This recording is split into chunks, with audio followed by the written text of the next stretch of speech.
Have you ever asked yourself if you truly matter in this world? After so many choices, mistakes, victories, and new beginnings? What makes you unique? What justifies your presence here, right now, at this exact moment in life? Today, we're going to explore 25 philosophical ideas that don't just answer those questions. They can completely change the way you see yourself and your role in the world. Get ready to think differently. Welcome to Existential Philosophy. Life isn't neutral. It demands movement, tension, and creation. For Nietzsche, a person's value doesn't come from following external rules, but from becoming an active force. Someone who doesn't just react to the world, but transforms it. That's the will to power, an inner drive to grow, to push past limits, and to fully affirm your existence through creation. This will isn't just a desire for power. Nietzsche makes a clear distinction between it and any shallow ambition.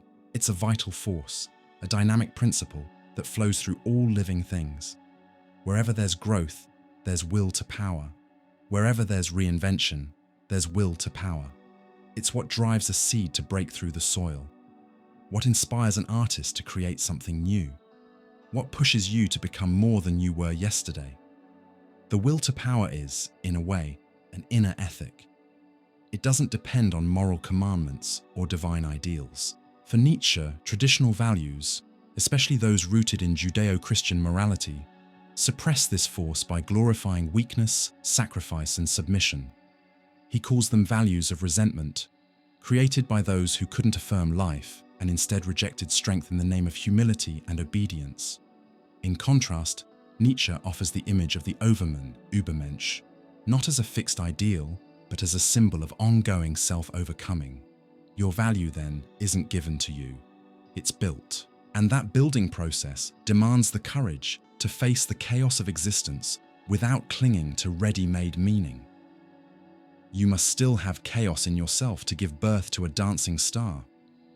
Thus spoke Zarathustra. Chaos is part of life, loss, change, fear.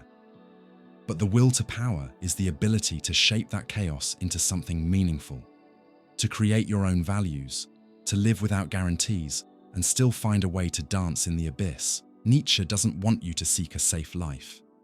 He wants you to seek a powerful one. Being strong, to him, isn't about shutting off emotions, but about being able to hold tension between contradictions. Strength is found in those who can reinvent themselves through pain, turn frustration into drive, and suffering into personal style. There is no higher value than creating yourself.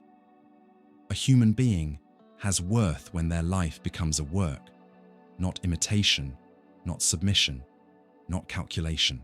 The world is fertile ground for those with the courage to leap, not for those waiting to be saved.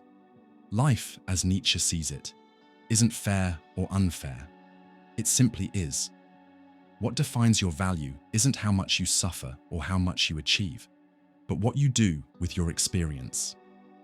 Meaning isn't given, it's created. This is where Nietzsche breaks from any belief in a destiny to fulfill. True value, for him, arises when you become the author of your own existence. That requires an active stance, to experiment, to fail, to persist, to break patterns.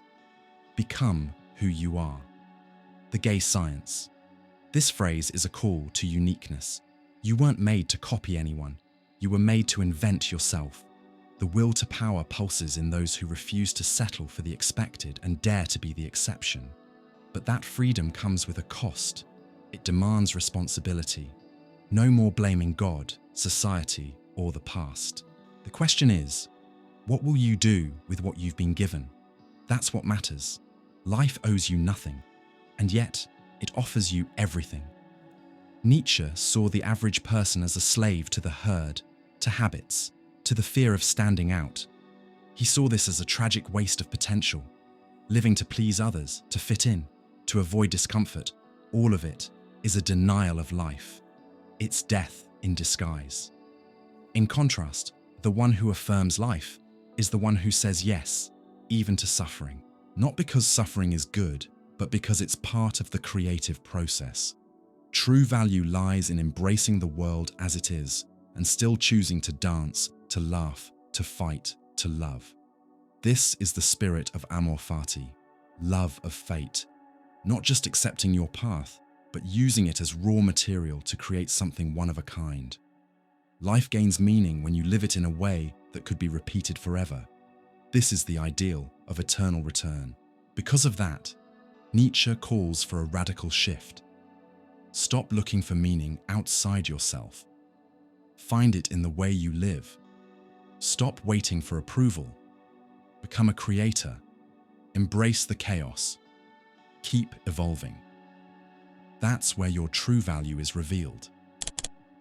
Living isn't just about existing. For Aristotle, the value of a life depends on how it's lived. Not every human life fully realizes what it means to be human. So your value doesn't come from the luck of being born. It comes from the ongoing effort to become who you're meant to be, a rational and virtuous being. Aristotle starts with a simple but deep question. What is the purpose of human life? And he answers with a word that still echoes today. Eudaimonia, often translated as happiness, but it means much more than pleasure or feeling good. Eudaimonia is flourishing, the full realization of human nature. You have value to the extent that you move toward this flourishing, not as a final destination, but as a way of being. That's only possible when you cultivate virtues, moral and intellectual habits that shape your character. Virtue isn't something you're born with. It's built slowly through every decision you make. We become just by doing just acts, temperate by doing temperate acts, brave by doing brave acts. Nicomachean Ethics. Aristotle invites us to understand that human goodness lies not in extremes, but in balance.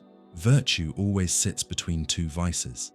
Courage, for example, is the middle point between cowardice and recklessness. Generosity between stinginess and waste. Every ethical action is a balancing act, and finding that balance requires practical wisdom, what he calls phronesis. But this balance isn't cold or mathematical. It's an art. It's knowing what to do, when to do it, with whom, why, and how. Moral excellence means living deliberately, with attention to the kind of person you're becoming with each choice. According to Aristotle, humans are rational by nature, but it's not enough to have reason. We must use it. That means applying reason to guide our desires, emotions, and impulses, bringing order and purpose to our lives. To live well is to live according to reason, but not a cold, abstract kind of reason. It's reason grounded in everyday life, emotions, and human relationships. Aristotle rejects both shallow pleasure chasing and the rigid rules of duty. For him, ethics isn't blind obedience or selfish pursuit. It's about forming character over a lifetime. Your value, in this sense, isn't defined by anything external. It's defined by how much you realize your true nature, and human nature is essentially social. Aristotle writes, "Man is by nature a political animal. That means we're not meant for isolation, but for connection, friendship, and community." Friendship, in fact, is one of the highest forms of virtue in Aristotle's view. Not just any friendship, but the kind built on goodness, mutual respect, and shared growth. In a virtuous friendship, each person helps the other flourish. Personal value grows as we help others become their best selves too. This view is deeply transformative. It shifts ethics from external rules to internal development. You become ethical not because someone told you to, but because you want to be someone better, someone worthy of yourself. And that takes constant effort, awareness, and humility. Virtue isn't about being perfect, it's about staying committed. Virtue is a trait developed through deliberate choice, a balance that's relative to us, determined by reason. Nicomachean Ethics. This journey is always personal. The balance that's relative to us means that the right action depends on who you are, where you are in life, and your ability to figure out the right path. There are no formulas, Living with excellence means moving through life with awareness, adjusting as you go with wisdom. Virtue also takes time. No one becomes just overnight. That's why Aristotle links ethics to the idea of formation, as if we're unfinished sculptures shaped by our actions. Value emerges over a well-lived life, where mistakes become lessons and victories are earned through effort. This is also why Aristotle connects ethics to politics. You can't live well alone. A just society supports the development of virtue. A corrupt one makes it harder. Your individual worth is always tied to the world around you, and you have a responsibility to contribute to the common good, not out of obligation, but because it fulfills your nature as a human being. Virtue ethics is a direct challenge to passivity, to the idea that value comes from what you own or how you appear. Here, value lies in who you are and who you're becoming. You matter when you live in line with your essence, a being capable of thinking, choosing, reflecting, and acting with justice, courage, temperance, and wisdom. Aristotle reminds us we're not here just to watch life go by, but to take part in shaping ourselves. True fulfillment doesn't come from fleeting success, but from building a character that reflects the best in our nature. If there's one lesson to take from him, it's this: life gains value when you become worthy of who you could be, and that starts now, with the next choice you make. You are not a thing. You're not a means to an end, not a cog in the system, not a tool for someone else's pleasure or profit. For Immanuel Kant, every rational being has absolute value. That value isn't based on what you produce, how you look, or how useful you are, but simply on the fact that you're a moral agent, capable of acting out of duty and choosing what's right because it's right.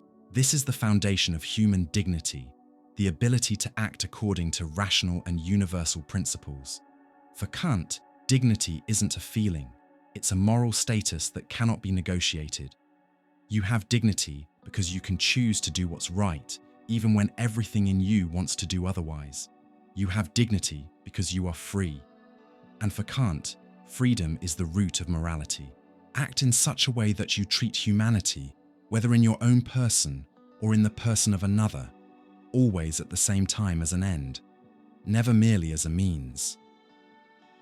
Groundwork of the metaphysics of morals. That's the categorical imperative, the core of Kant's ethics. It's not an external rule imposed by God, the state, or tradition. It's a demand of practical reason. It doesn't depend on outcomes or personal interest. It's universal. It applies to everyone, everywhere, at all times. You have value because you can recognize this moral law within yourself, what Kant called the moral law within us. This law doesn't tell you to be happy or obedient. It tells you to be autonomous. That means doing good isn't about following blind urges. It's about acting on principles you'd want to apply to everyone. It's like you're both the citizen and the legislator of an invisible moral world. And here's the deepest part. Your worth doesn't come from being special. It comes from the fact that every rational being has equal value. There's no hierarchy in moral dignity.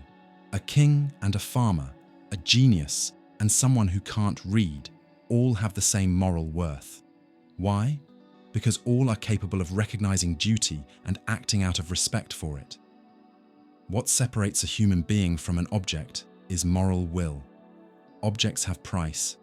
People have dignity. An object can be replaced with another, but you can't. You're not interchangeable. You are an end in yourself.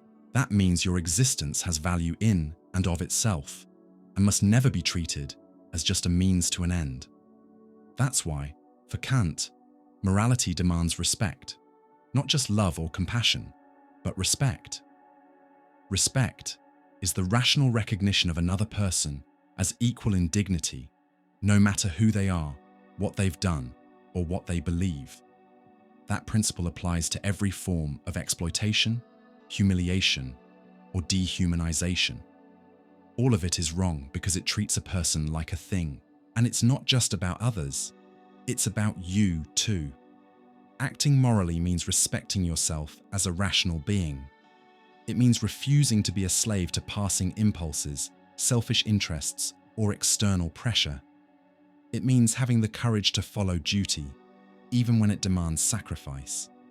This is what Kant calls a good will, the only thing that is good without conditions. The only thing that is good without qualification is a good will, groundwork of the metaphysics of morals. It's not the outcome that gives an action its value. You can do the right thing and be misunderstood. You can act with courage and change nothing externally. But if you act out of duty, your action has absolute moral worth. That's a shock in a culture obsessed with results. For Kant, what matters is the character of the action, not its effects. Ethics is about intention, not strategy. That's why human dignity goes beyond any utilitarian calculation. Your worth doesn't come from what you offer to society or the economy. You matter because you are morally free. And that has powerful implications. No human life can be reduced to numbers, statistics, or economic interests. Every life deserves recognition and respect. In practice, that means every person has rights that cannot be violated, not even for the so-called greater good. You can't use someone as a tool for political, scientific, emotional, or financial ends. Dignity isn't for sale. It can't be lost. It can't be compared. Kant's ethics challenge us to live with autonomy and responsibility. You can't hide behind orders, instincts, or customs. Reason calls you to think for yourself and act as if your choices were setting the laws for the world. That's a heavy burden, but also an honor. To be human is to rise to that moral calling. Kant reminds us that there's something infinitely valuable in humanity, something no science can measure and no calculation can define. The ability to act from duty, out of respect for moral law. When you choose what's right because it's right, you don't just do good. You become worthy of yourself. For Kant, human value is the expression of moral freedom.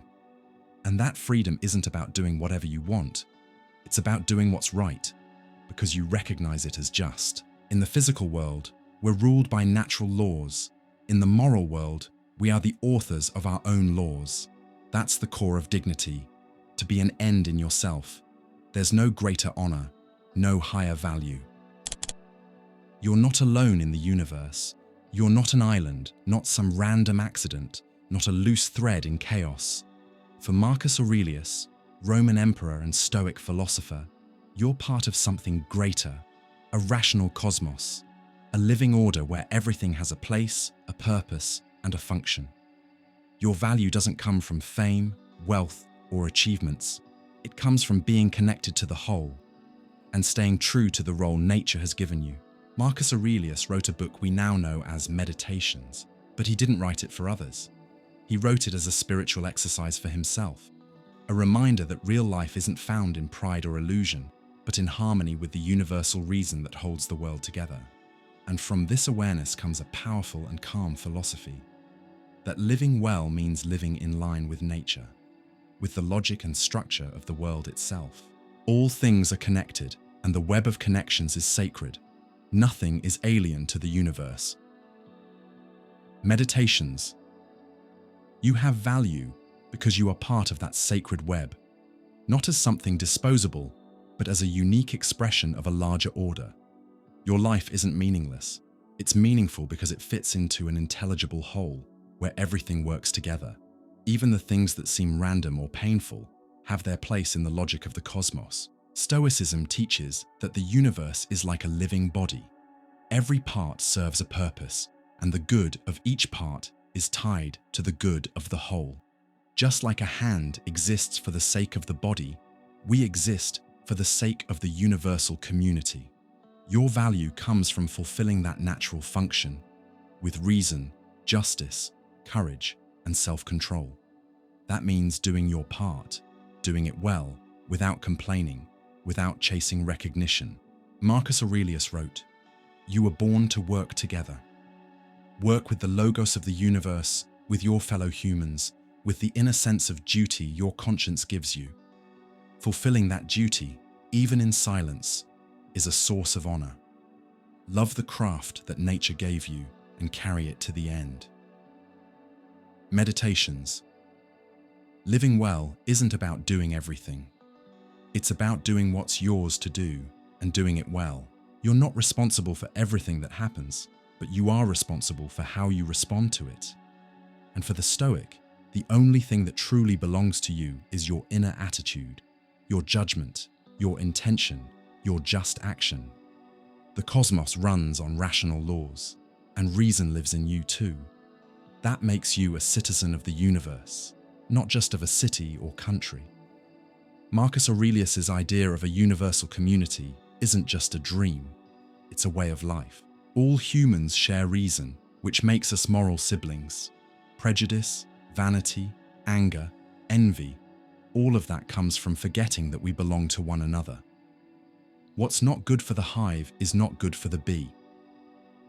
Meditations. That one line says it all. You have value when you act for the common good. When you realize that your happiness isn't above or outside others, it's found in harmony with what is just, necessary, and true. To be ethical is to be cosmic, to step away from the fragile ego and live with the awareness that your existence is part of something far bigger. This view transforms how we handle pain, loss, and frustration.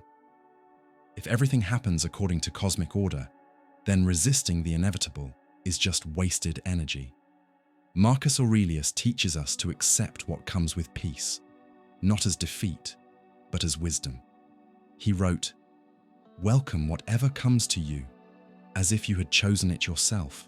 In this view, freedom isn't doing whatever you want, it's wanting what is necessary. True freedom is internal. It's keeping your soul steady, clear, and calm, even when the world outside is chaotic. Marcus Aurelius faced wars, betrayals, and personal loss, and still held to a firm way of living.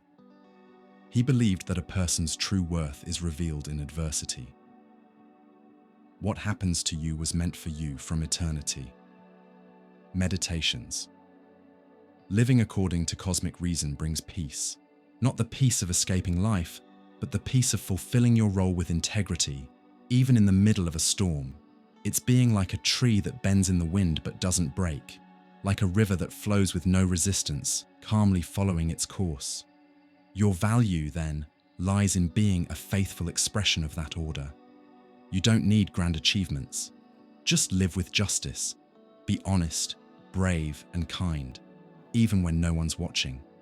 A Stoic doesn't live for applause. They live to be worthy of the world they live in. To Marcus Aurelius, life is brief. But that doesn't make it meaningless.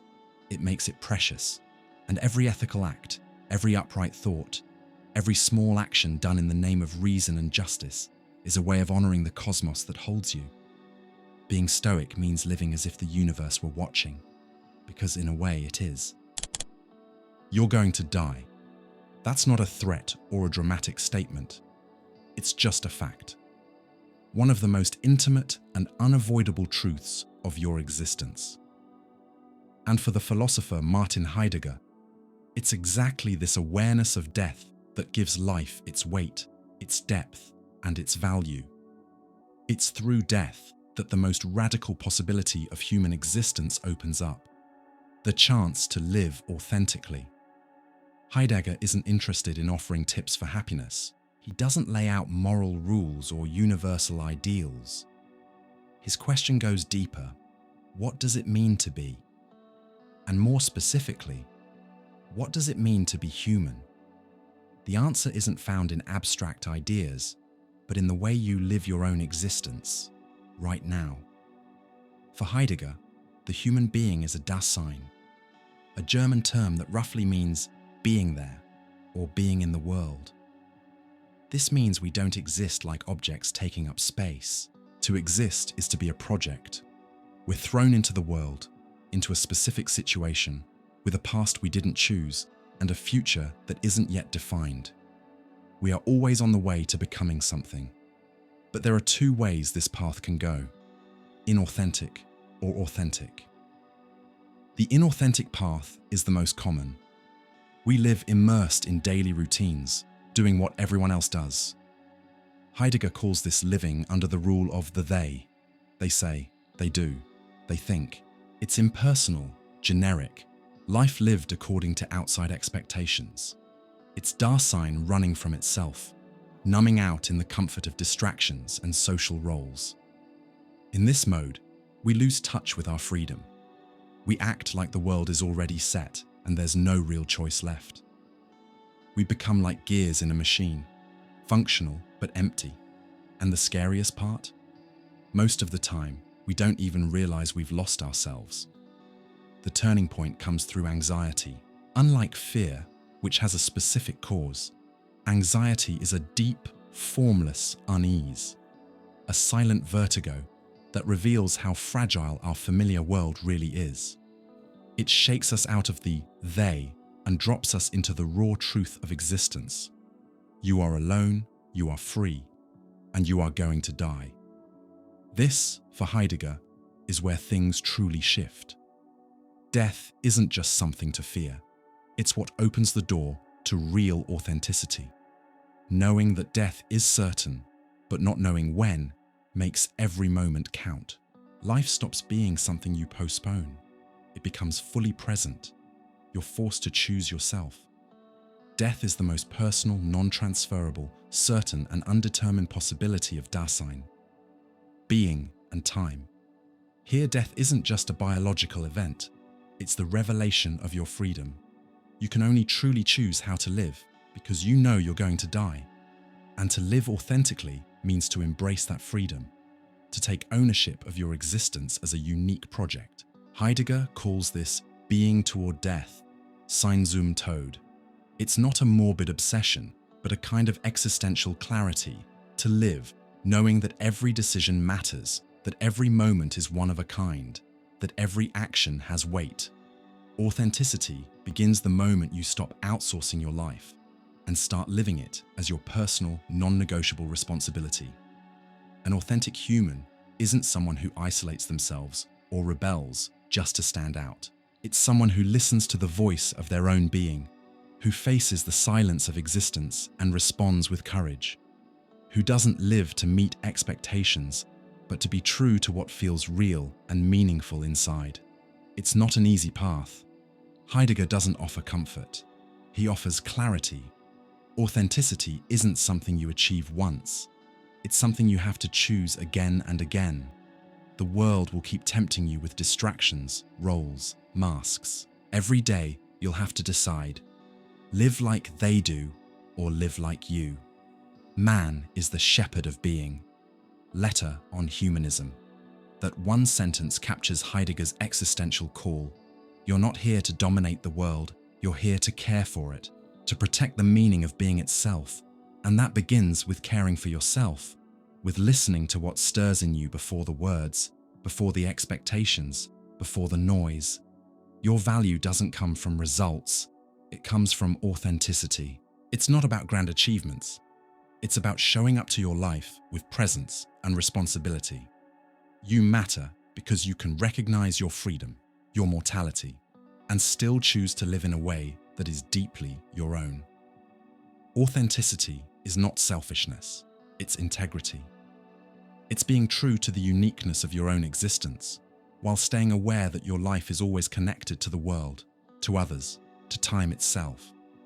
You are finite, but that's exactly what makes everything you do infinitely meaningful.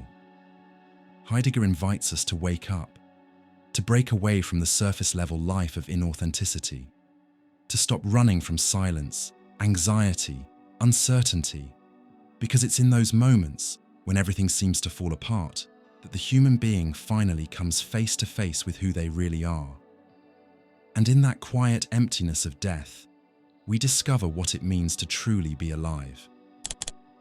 You have power. Even if you don't realize it, your choices ripple beyond the present moment. You live in a world where human action can transform, create, and destroy, not just today, but for generations to come. For the philosopher Hans Jonas, that power brings a new kind of responsibility. And in that responsibility lies your true value, in protecting the future of humanity and life on this planet.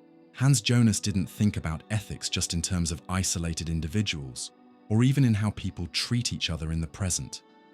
His concern was deeper. How can we act ethically in a world where technology and progress now threaten the survival of life itself? We're living in a completely new era. Humanity now holds more power than ever before. In just a few decades, we've become capable of altering the Earth's climate, wiping out entire species, manipulating genetic code, automating war, and damaging the most delicate ecosystems on the planet. This changes everything. For Jonas, today's level of power demands a new kind of ethics, because our actions no longer have short-term local consequences. They're now global and long-lasting.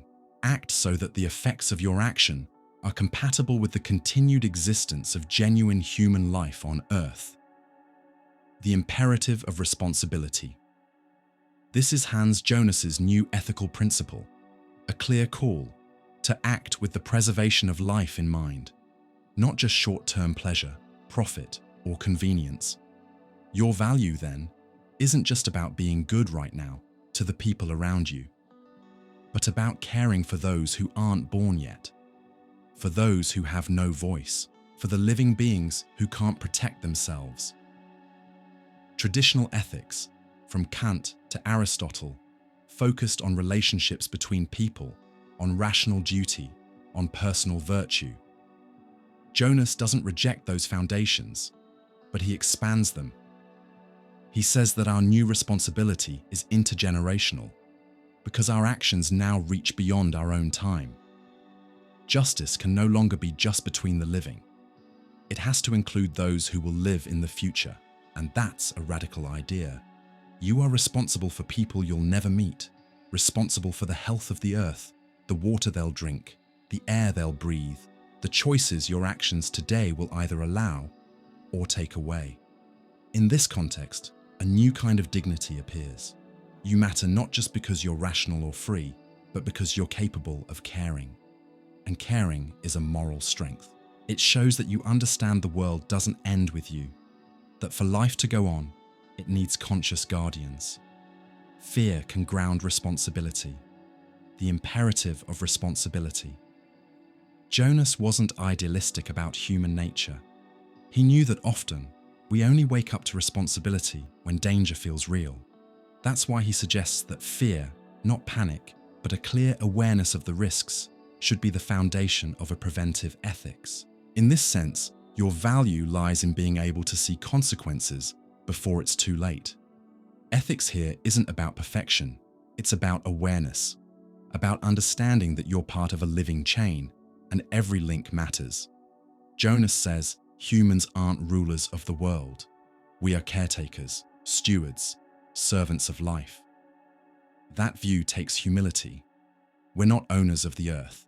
We're guests with duties. And this isn't some abstract idea. It's in our everyday choices, in what we consume, how we eat, how we use technology, how we treat natural resources, animals, and future generations. Every action, no matter how small it seems, carries enormous ethical weight, because it can either support or threaten the continuity of life. When you recognize that responsibility, you become an ethical link in humanity's story. Your life gains value not just from what you do now, but from the care you take in what you leave behind. Jonas calls on us to look forward with clarity and courage, and understand that tomorrow is being shaped right now. This future-focused ethics also redefines freedom.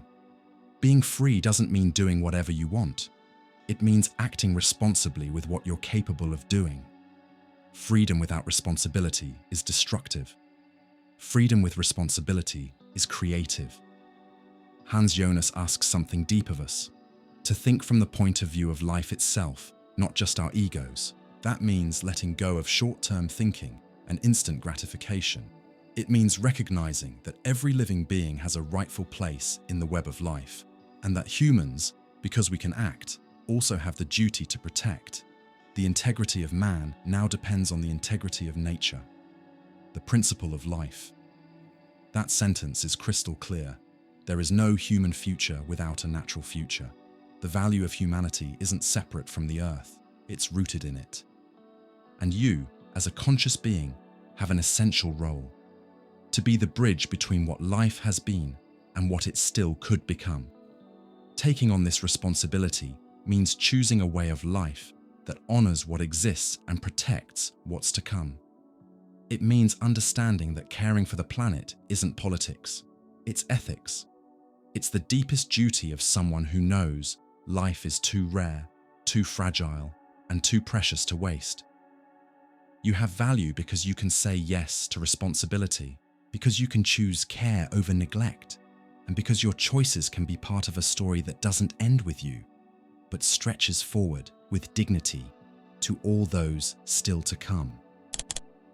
You weren't born with a ready-made meaning. There's no script, no fixed essence telling you who you're supposed to be. For Simone de Beauvoir, one of the leading voices of 20th century existentialism, human existence is defined by one undeniable fact: we are free. And it's from this freedom, uncomfortable, vast, and inescapable, that we build our value. Freedom, for Beauvoir, isn't some abstract concept. It's a way of being. You are free because you can choose, decide, act. You can say yes or no. You can reject or create. This freedom can't be avoided. Even refusing to choose is still a choice. As Jean-Paul Sartre, her philosophical partner, wrote, "We are condemned to be free." And Beauvoir adds, "It's from this condition that our lives gain meaning." But here's the deeper truth. Freedom has no value if it's lived only for yourself. It must be recognized and extended to others. The ethical worth of a human being, according to Beauvoir, lies in living out your freedom in solidarity with the freedom of others. There is no authentic existence in indifference. Wanting freedom doesn't mean wanting to live however you want, but wanting freedom to be realized universally. The ethics of ambiguity. Freedom is the highest value, but it's also fragile. We live surrounded by conditions that can limit it: oppressive systems, social inequalities, cultural expectations, gender, racial, and class discrimination. Freedom isn't a guaranteed starting point. It's something we fight for, an ongoing ethical task. Beauvoir saw this clearly when she examined the condition of women. In The Second Sex, she explored how women have historically been blocked from living out their freedom, reduced to the role of the other, defined in relation to men, treated as objects instead of subjects. Her conclusion was powerful. One is not born, but rather becomes, a woman. Identity, for her, is an existential process, a free construction shaped by action. That now famous phrase holds a core idea of existentialism. The human being is not something fixed. We become who we are, and we do it through freedom. But that freedom can't ignore the body, history, or social structures. That's why Beauvoir rejected both the abstraction of pure freedom and the determinism that denies choice. Her ethics are born in ambiguity. We are both free and shaped by our situation. Recognizing this ambiguity is a mark of maturity. We're not gods, but we're not puppets either. At every moment, within the limits around us, we are responsible for what we do with what's been done to us. And that responsibility is where our value lives. Being free doesn't mean doing whatever you want. It means, above all, owning the consequences of your choices. And more than that, it means acting in ways that expand the freedom of others. For Beauvoir, ethics demand a commitment to the other. If I am free, and the other is too, then my freedom is only real when it respects and supports theirs. Does the other's freedom limit mine? No, it's the very condition of it.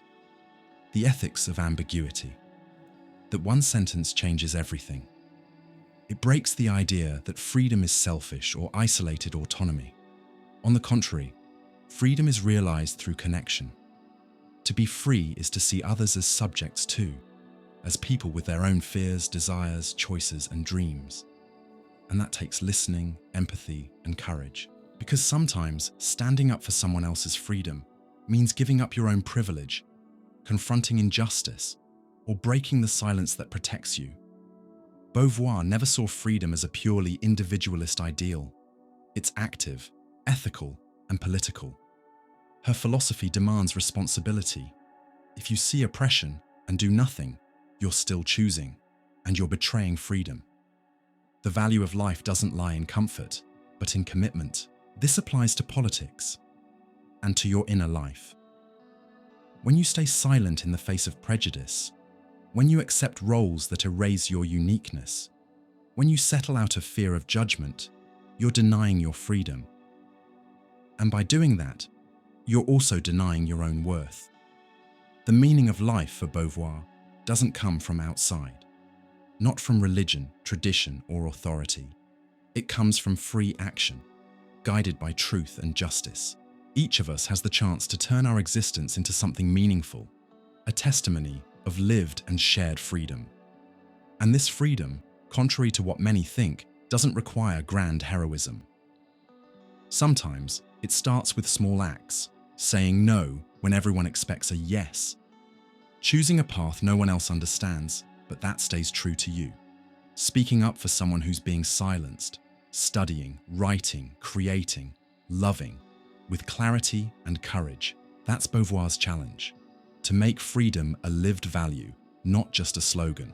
To be the author of your story, not a character written by someone else. To live in a way that says something real about what it means to be human. You have value because you are free. But that value is fully realized when your freedom doesn't close doors. It opens paths. When your life inspires others to break free. When your voice speaks not just for yourself, but also for those who can't speak yet. So, to be free is an act of responsibility, and it's also an act of hope, believing the world can change because we can change. Life is suffering, not as punishment, but as a condition of being alive. For Arthur Schopenhauer, one of the darkest yet most clear-headed philosophers of modern times, this wasn't a reason for despair, but the foundation of ethics. The true basis of morality, he said, is compassion. You have value when you're able to step outside yourself, truly see another person's pain, and act from a place of deep empathy, as if their suffering were your own. In a world where selfishness is the norm and competition is glorified, Schopenhauer offers something radical. The only real moral principle is the ability to feel someone else's pain. Not rational calculation, like Kant, not the collective good, like utilitarianism, but something much more intimate, quiet, and deep. The spontaneous ethical feeling that rises when you witness someone suffering, and you simply can't look away. Compassion is the basis of morality. On the basis of morality, Schopenhauer saw life as driven by a blind, irrational, and insatiable force, the will to live. This will constantly pushes us to want, to chase, to consume, and to suffer. In this endless pursuit, we often end up in conflict, since each will wants to assert itself, even if it means hurting others. And yet, it's within this harsh reality that ethics becomes possible. In that rare moment when someone puts aside their own ego and feels another person's pain as if it were their own. In that moment, the wall between self and other disappears. I and you are no longer separate. Compassion is born, and with it, real morality. For Schopenhauer, this compassion isn't pity or charity. It's an inner, authentic response, something that happens without calculation or the promise of reward. When you help someone not out of duty or self-interest, but because you simply can't remain indifferent, that's where your greatest moral value lies. It's not obedience to rules that makes an action good. It's the fact that you acted out of silent love for another person, out of a deep connection to their vulnerability. In that moment, you remember that others feel fear, pain, and loneliness, just like you. And that memory reconnects you to your humanity. Another's suffering is my own suffering. That is the root of morality. On the basis of morality, compassion doesn't require philosophy. It requires presence and courage. Because to feel someone else's pain, you have to open yourself to your own. You have to accept that the world is imperfect, that life is short, and that we all carry a share of unavoidable suffering. There's no merit in pretending that's not true. The real strength lies in recognizing it, and responding with kindness. This ethic doesn't promise paradise. Schopenhauer didn't believe humanity was morally evolving. He saw history as a cycle of misery and illusion. But even inside that pessimism, there's a clear ethical light. You can choose not to add more pain to the world. You can ease it, comfort it, reach out, even just a little. And that small gesture, for Schopenhauer, holds more moral value than any grand philosophical system. He believed that the true saint, the truly ethical person, isn't the one who talks about morality, but the one who quietly shows compassion, who acts not for show, but from deep human connection. That includes animals too. Schopenhauer was one of the first Western philosophers to openly advocate for animal rights. He saw in them the same will to live, the same fear of pain, the same capacity to suffer, and therefore the same right to respect and compassion. Compassion for all living things is the most noble trait of human character. Parerga and Paralipomena. This view challenges our arrogance. It reminds us that superiority is an illusion, and that every living being that suffers has a rightful place in the world. Your value grows when you recognize that place, when you choose to live with less cruelty and more care. The ethics of compassion doesn't ask for heroes or martyrs. It asks for sensitivity in everyday life, to truly listen, not judge too quickly, help without expecting anything back, and act with kindness even when no one's watching. It's a humble ethic, but one that can deeply transform. Schopenhauer shows us that even in a tragic world, there is beauty in every act of compassion, because it breaks the cycle of indifference, because it proves that even in the face of inevitable pain, humanity is still possible. Your value, then, isn't about how many wins you rack up, or how many degrees or achievements you collect. Your value is in how deeply you recognize others as equals, in how much you let someone else's pain touch you, and how your freedom becomes a shelter for someone else. This is Schopenhauer's quiet moral vision, an ethic without applause, but full of dignity, because where true compassion exists, so does humanity. And where there's humanity, there's real value. Life is uncertain. Fortune rises and falls like the tide. You can lose your wealth, your reputation, your health, even the people you love. But there's one thing no one can take from you: control over yourself. For Seneca, the Stoic philosopher and advisor to Emperor Nero, the true value of a person doesn't come from circumstances. It comes from the ability to face them with reason, virtue, and inner strength. True freedom, he said, isn't political, economic, or even physical. It's spiritual.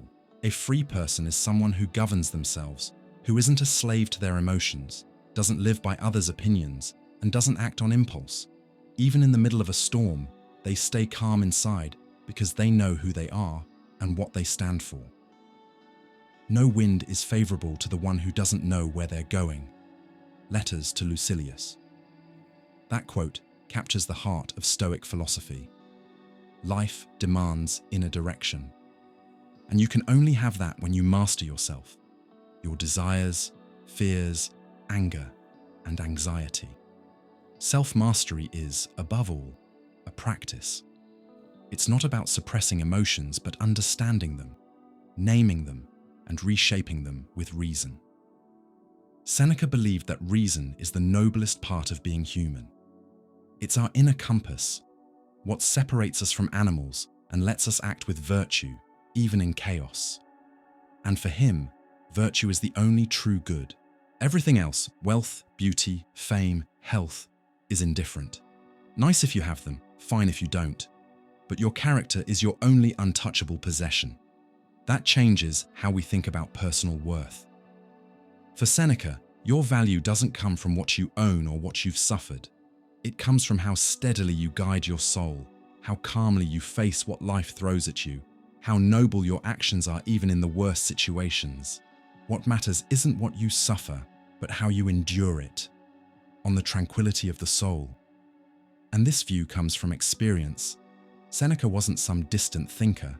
He was a politician, a public speaker, an emperor's tutor, a man exiled, accused, and eventually forced to die by suicide. He lived through the chaos of imperial Rome and still believed that the highest good lives within us. He saw the world as always changing. Fortune can smile today and destroy tomorrow. That's why the Stoic wise man doesn't put his value in anything that depends on luck. He anchors himself in what no sword, law, or illness can touch, his integrity. So self-mastery isn't about coldness, it's about clarity. It's knowing that emotions will come, but you don't have to be dragged around by them. It's knowing that injustice can hurt, but you can still choose dignity. It's remembering that no matter how dark the world gets, you're still the one in charge of your actions. It's easier to rule a nation than to rule yourself. Letters to Lucilius. That flips the idea of heroism. For Seneca, the true hero is the one who conquers themselves every single day. The one who gets up early to tame their pride, who takes criticism without losing their balance, who refuses to lie just to please others, who resist vanity even when the world is applauding. Inner freedom also shows up in calm detachment, not in a cold, uncaring way, but in a deep understanding that everything is temporary. By accepting this, the Stoic doesn't panic when something is lost. They've already imagined the loss. Seneca even recommends practicing the premeditation of adversity, to prepare your mind for hardships and lessen their impact. This practice, known as premeditatio malorum, isn't pessimism, it's maturity. It's remembering on good days that life changes, and on bad days that your soul can stay whole. You become stronger not by denying pain, but by choosing how to face it. This everyday stoicism is a philosophy of action. It doesn't need temples, rituals, or retreat. All it asks is that you stay present with yourself, watching your thoughts. Don't live on autopilot. Live with awareness. Let every challenge become training for the soul. A man's worth isn't measured by what he owns, but by what he's willing to let go, on the shortness of life. And what's harder to let go than pride? Vanity, the need to be recognized, the fear of rejection, the urge to control. Conquering yourself may be the noblest victory of all, and for Seneca, it's that victory that defines a person's true worth. In the end, the Stoic doesn't want to be invulnerable. They want to be invincible in spirit, because they know pain will come, loss will come, death will come, but while life lasts, they can still choose courage, justice, moderation, and wisdom. That's real power. Not controlling others, but being free in the face of fate. Not mastering the world, but mastering yourself. And that kind of power, quiet, steady, calm, is what gives life its greatness. Could you live your life exactly as it is, over and over again, for all eternity, without changing a thing? That's the question Friedrich Nietzsche asks in one of his most powerful and thought-provoking ideas, the eternal return. But this isn't just a metaphysical theory, it's an ethical test, an existential challenge, a way to reveal what truly gives life its value, affirming it in its entirety, with everything tragic, imperfect, and magnificent that it holds. Nietzsche invites us to imagine, what if one day a demon came to you and said that your life would have to be lived exactly as it has been, every pain, every joy, every mistake, every loss, eternally, without adding or subtracting anything? What would that reveal? Would it feel like a curse or the most beautiful confirmation that you've truly lived? Amor fati. Let that be my love.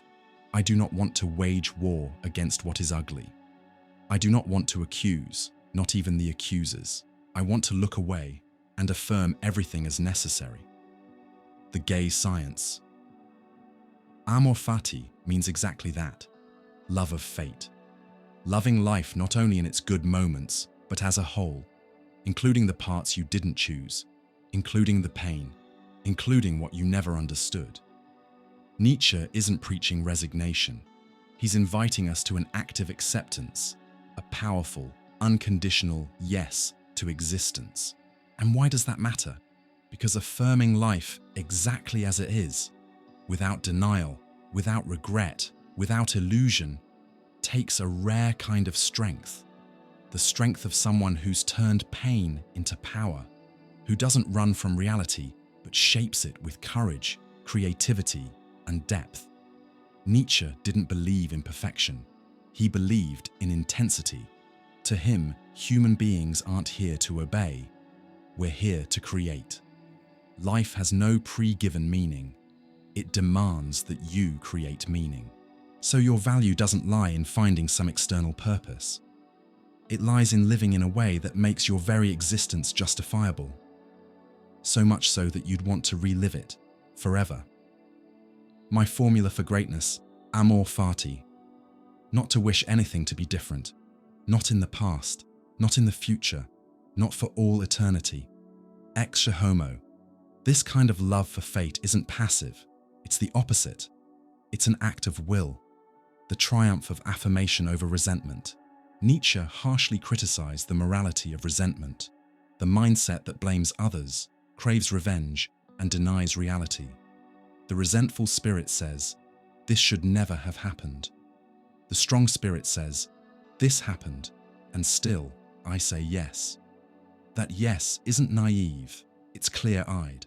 It's the understanding that suffering is part of life, but it can be danced with, transformed, given shape.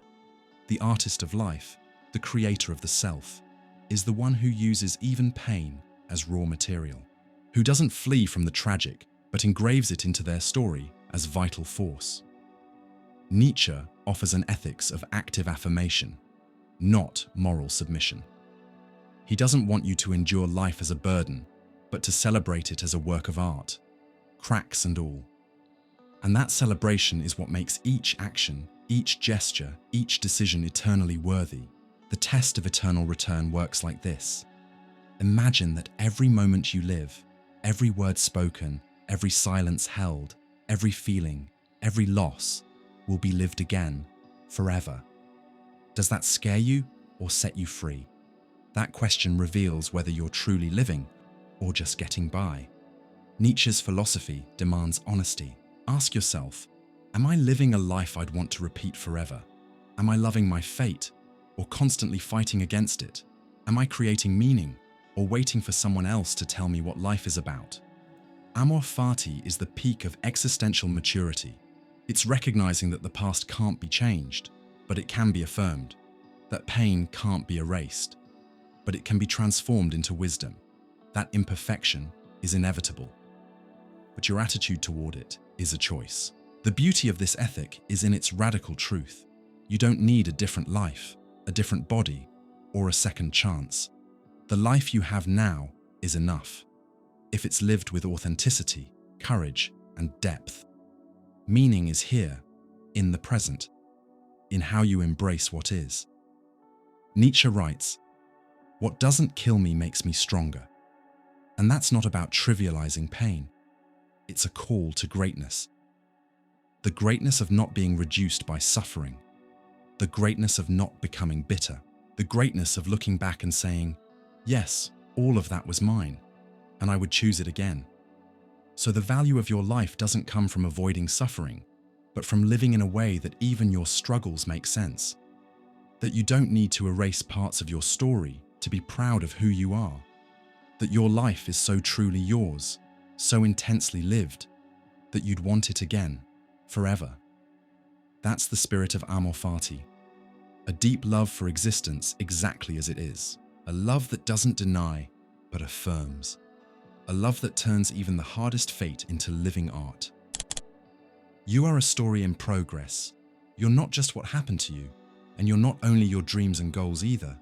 You are what connects your past, present, and future through the invisible thread of the story you tell about your life.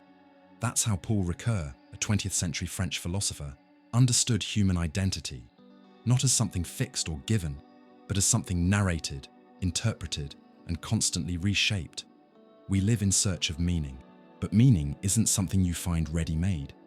It's something you create, chapter by chapter, through your choices, your losses, your memories, and the promises that guide you. For Ricoeur, humans are beings of time and language. That means we're also the authors of our own personal stories. Personal identity is narrative identity. It's through the story we tell that identity is built. Time and narrative. This means your life's value doesn't come from some hidden essence or external goal someone else set for you. It comes from your ability to tell a meaningful and coherent story about yourself, one that connects your past, present, and future, not just as a timeline, but as a deeper life journey. Your personal narrative is what gives meaning to isolated events. Pain, for example, by itself is just suffering. But when placed into a larger story, it can become growth, a turning point, a necessary rupture. Narrative is what allows you to say, "That was hard, but it made me who I am." This process of making meaning isn't linear or always clear.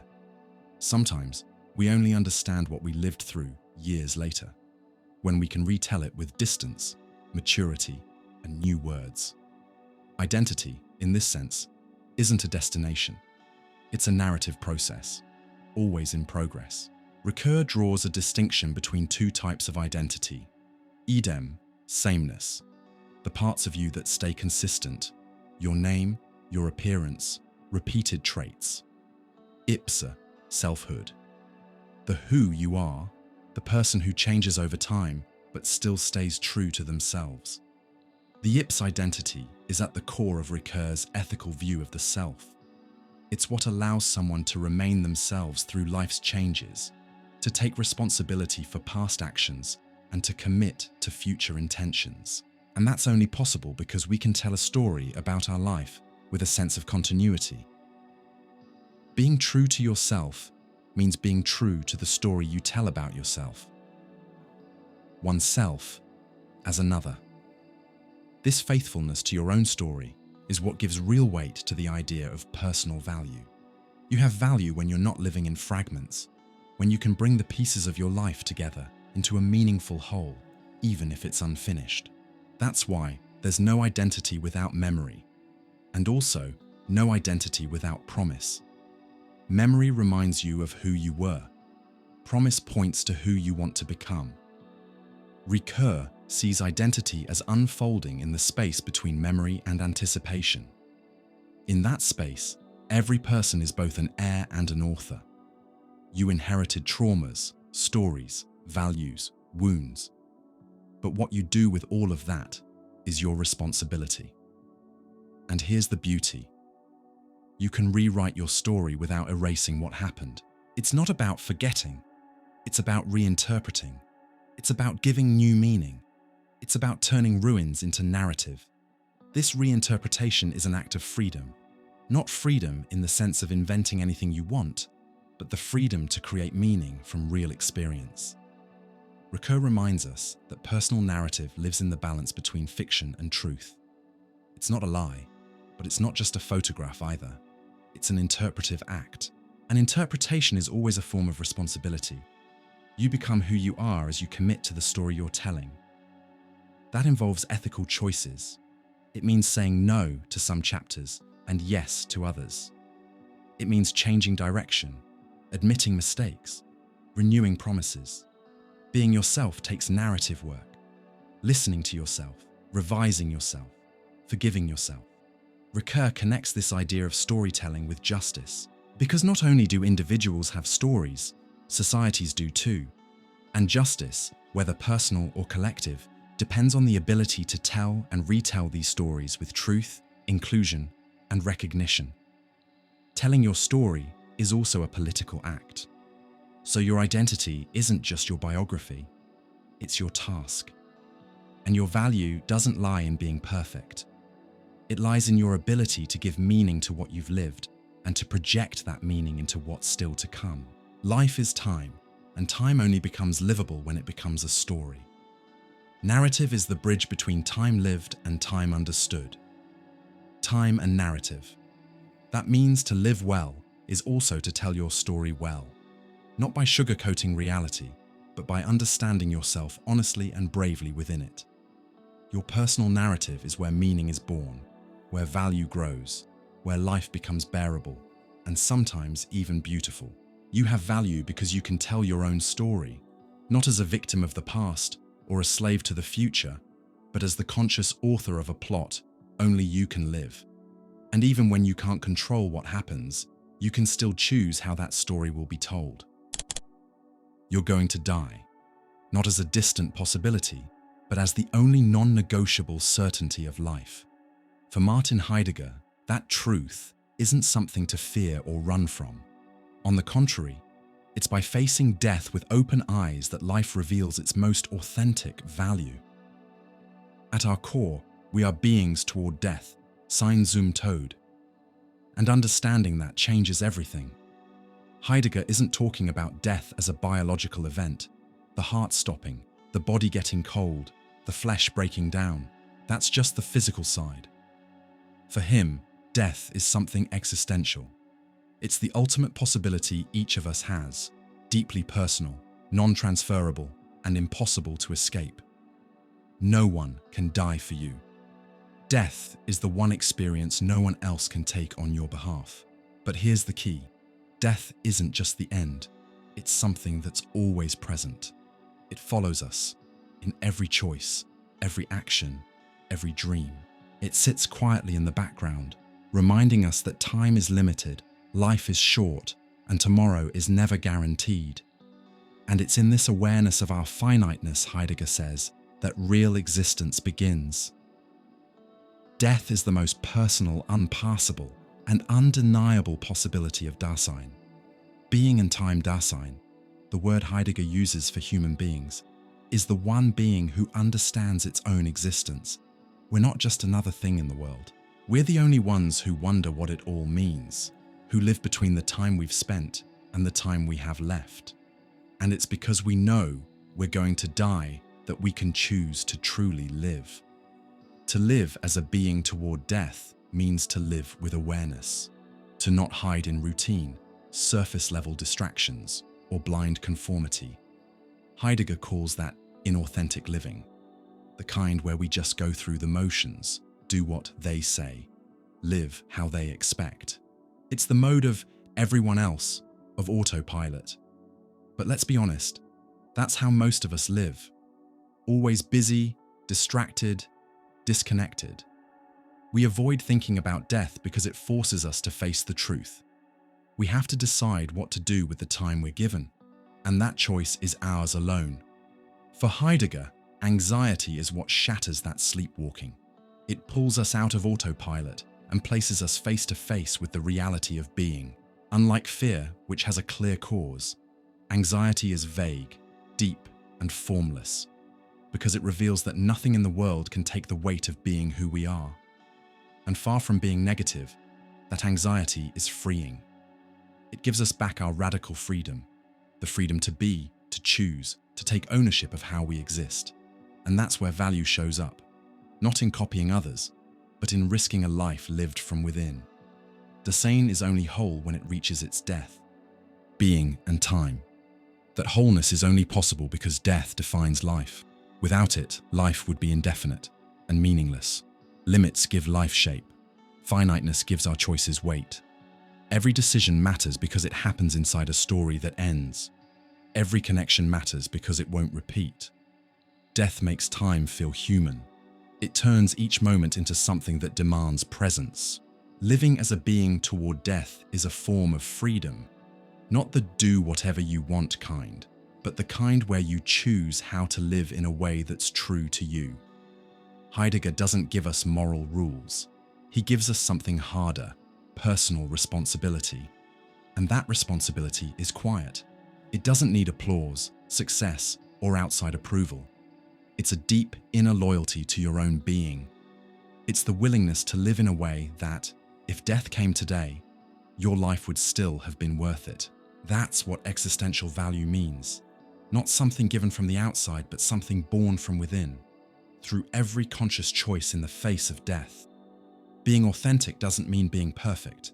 It means being whole, owning your mistakes, standing by your choices, recognizing your limits, and staying awake to life. It's about turning your life into something meaningful, even if it's flawed. So no, Heidegger isn't a philosopher of despair. He's a philosopher of intensity. He invites us to live like people who know time is short. Each day matters, and every act shapes the story of our lives. And from that awareness, even the ordinary becomes meaningful. The everyday can show real depth. The simple can be lived with greatness. Anticipating death is what makes Dasein fully itself. Being and time. You have value because you can respond to the call of your own existence, because you can choose not to get lost in the noise of the world, but to listen to the silence of finitude and find meaning there, because you can build a life that, even in the face of death, doesn't need justification, because it was lived with truth. Death, far from being the end of everything, is what gives rise to commitment. It's what wakes us up, what gives us urgency, clarity, and depth. And to live with that awareness is to live with courage, not to last forever, but to matter while you're here. Imagine if you could measure the impact of your actions based on how much happiness they bring into the world. Imagine if the value of your life could be thought of in terms of how much well-being, freedom, and joy you help spread around you. That's exactly what utilitarianism suggests, one of the most influential ethical theories in modern philosophy, championed by Jeremy Bentham and John Stuart Mill. Put simply, utilitarianism says this: your value is based on how much you contribute to the well-being of the greatest number of people. The morality of an action doesn't depend on the intention behind it, but on the real consequences it creates. A good action is one that increases overall happiness. A bad one is whatever reduces it. The greatest good for the greatest number. Jeremy Bentham. This phrase sums up the core of utilitarianism.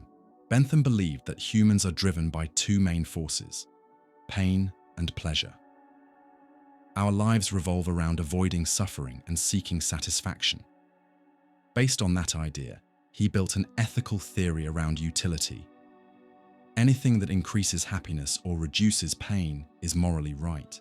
His famous utilitarian calculus suggested weighing the effects of our actions based on factors like intensity, duration, certainty, proximity, and how many people are affected. It may sound overly mathematical, but his goal was simple: to make ethics practical and universal, useful for both personal and public decision-making. John Stuart Mill, Bentham's student, refined the theory by adding a key nuance. Not all pleasures are equal. He distinguished between higher pleasures, intellectual, moral, artistic, and lower pleasures, bodily or short-term. For Mill, promoting well-being wasn't just about satisfying immediate desires, but about enriching the quality of human experience. It is better to be a dissatisfied human than a satisfied pig. John Stuart Mill, Utilitarianism. This raised the bar for moral action. Your life's value isn't just in producing pleasure, but in contributing to a richer, more thoughtful, more liberated experience for yourself and for others. But there's something even deeper in this perspective. It shifts the focus away from the ego. Utilitarianism demands that you look beyond yourself, that you consider how your actions affect others, that requires empathy, awareness, and responsibility. You stop asking, "Is this good for me?" and start asking, "Is this good for everyone involved?" In this way, utilitarianism becomes a call to practical justice, a push for public policies that improve the lives of most people, a guide for economic decisions that serve the common good, a challenge for personal choices that don't harm others, just to bring comfort to ourselves. Your moral value grows as your positive impact spreads. This way of thinking can apply to nearly everything: education, healthcare, the environment, relationships. For example, a company that prioritizes profit over employee well-being may be acting legally, but not ethically. On the other hand, a small act of kindness that brings relief to someone without expecting anything in return carries great moral value. The test is always the same. What are the consequences for the greatest number?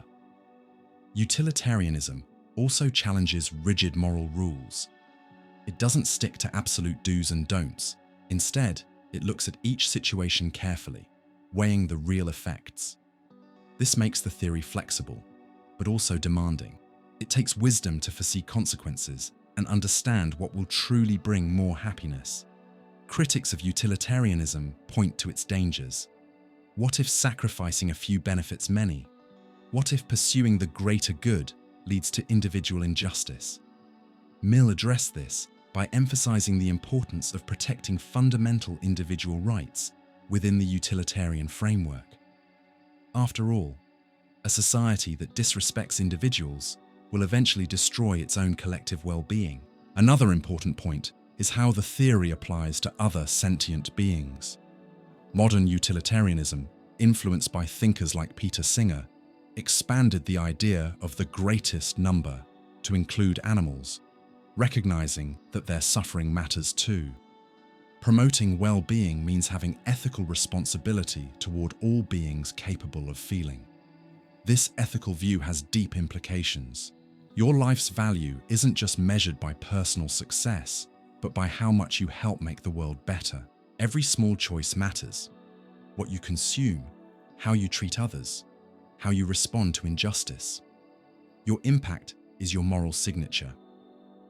In times of crisis, inequality, and climate emergency, utilitarianism invites us to ask a crucial question.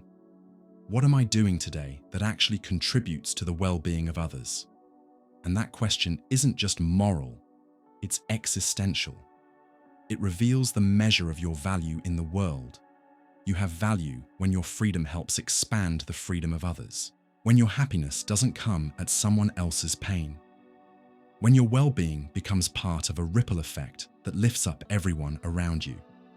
That's the ethics of effective care, clear action, and real responsibility. In the end, utilitarianism isn't just about calculations. It's about commitment, a commitment to the world we all share. You don't have to be perfect, but you do have the power to choose to bring more good than harm, more joy than pain, more light than shadow. You didn't choose where you were born. You didn't choose your social class, your skin color, your gender, your family, or the opportunities you had or didn't have. Life starts on unequal ground for many. And it's from this undeniable truth that philosopher John Rawls builds one of the most influential theories of justice of the 20th century. For him, a just society isn't one where everyone starts from the same point, but one where inequalities are only acceptable if they benefit the most vulnerable. A person's value, in this view, isn't measured only by individual merit, but by their contribution to building a more equitable world. Rawls proposes a kind of justice that doesn't ignore personal effort, but recognizes that people begin from very different starting points. That's why justice means correcting those imbalances, not reinforcing them. Social and economic inequalities are to be arranged so that they are to the greatest benefit of the least advantaged. A theory of justice. This is the core of what's known as the difference principle. Rawls wasn't arguing for total equality. He understood that every society will have different talents, roles, incomes, and levels of prestige. What he insisted on was that inequality is only justifiable if it improves the condition of those who have the least. That's what gives a social structure its moral legitimacy. Picture a society where someone gets rich through technological innovation. According to Rawls, that wealth gap would only be fair if in the process, it also improved the lives of the poor by expanding access to education, healthcare, public services, and real opportunities. The success of one is only just if it contributes to the good of many. To explain this, Rawls used a powerful thought experiment, the veil of ignorance. He asks us to imagine that we're about to be born, but we don't yet know who we'll be. We don't know our gender, class, race, religion, talents, or environment. From that place of total uncertainty, what kind of society would we choose to live in? The answer is clear: a just society, where even the worst off are treated with dignity and protection, where the randomness of birth doesn't fully determine someone's destiny. The veil of ignorance forces us to think without bias, and that fairness is the foundation of justice. Justice is the first virtue of social institutions. A theory of justice. Justice here isn't charity. It's not a favor. It's structure. It's a deep institutional commitment to the idea that no human being is worth less simply because they were born at a disadvantage. And so, each person's value is tied to their willingness to fight, not just for their own well-being, but to strengthen the collective good, especially for the most vulnerable. That leads to a vital point. Individual worth is both ethical and political. Your life gains meaning when you see yourself as an active part of building a just society. It's not enough to chase personal success. You have to ask, does my success lift others up with me, or does it isolate me in privilege? Rawls challenges us to see justice as an ongoing collective project. It's not something fixed or automatic. It's something built day by day through our public and private choices. Where we invest, where we shop, how we vote, how we treat people, how we raise children, these all have ripple effects on society. A just society, according to Rawls, must guarantee equal basic freedoms for everyone, like freedom of speech, conscience, religion, association, and the right to vote. But those freedoms only matter when paired with real, equal opportunities. It's meaningless to say everyone is free to compete if some are starting the race with their legs tied together. This vision has major implications for education, healthcare, housing, public safety, the job market, and policy making. It's not about making everyone the same, but about ensuring no one is left behind, and making sure the success of a few doesn't rely on the exclusion or exploitation of others. Rawls also warns us against a shallow version of meritocracy. He acknowledges that effort matters, but also points out that many of our talents and opportunities come down to pure luck. Being born with intelligence, attending a good school, growing up in a stable home, none of that is something we earned. It's fortune, and fortune, by definition, isn't merit. That's why personal value doesn't lie in being proud of our privileges, but in using them with social responsibility. True merit is choosing to make the world more just for everyone, not just for yourself. It's contributing to a system where no one has to prove they deserve to exist. Rawls's ideal isn't utopian, it's demanding. He's not asking for perfection, but for a real commitment to fairness. And that commitment has to show up in everyday life, in your job, your community, your relationships. Because justice isn't just a system, it's a culture. You have value when your life helps build a fairer social structure, when you speak up, take part, contribute, and ask tough questions. When you refuse to accept as normal a society where a few have far too much while many have almost nothing. When you understand that someone else's dignity defines your own. In the end, Rawls reminds us that no one is truly free if others are trapped by inequality, and that real freedom walks hand in hand with justice. The value of your life isn't just in how far you rise, but in how many people you help rise with you. You don't live in isolation. Even when you're alone, you feel the presence of others, whether through imagined judgment, a watching eye, or the expectations you carry inside. For Jean-Paul Sartre, the great French existentialist, human existence is deeply shaped by the fact that we are seen. And being seen changes everything. You're not just a being in itself, something that simply exists. You are a being for itself, a conscious, unfinished, free, and evolving self, but also, and inevitably, a being for others, someone who discovers, invents, and recognizes themselves through relationships. The gaze of another reveals who you are. Hell is other people. Jean-Paul Sartre, No Exit. This line, so often misunderstood, is not a condemnation of human connection. It's a challenge.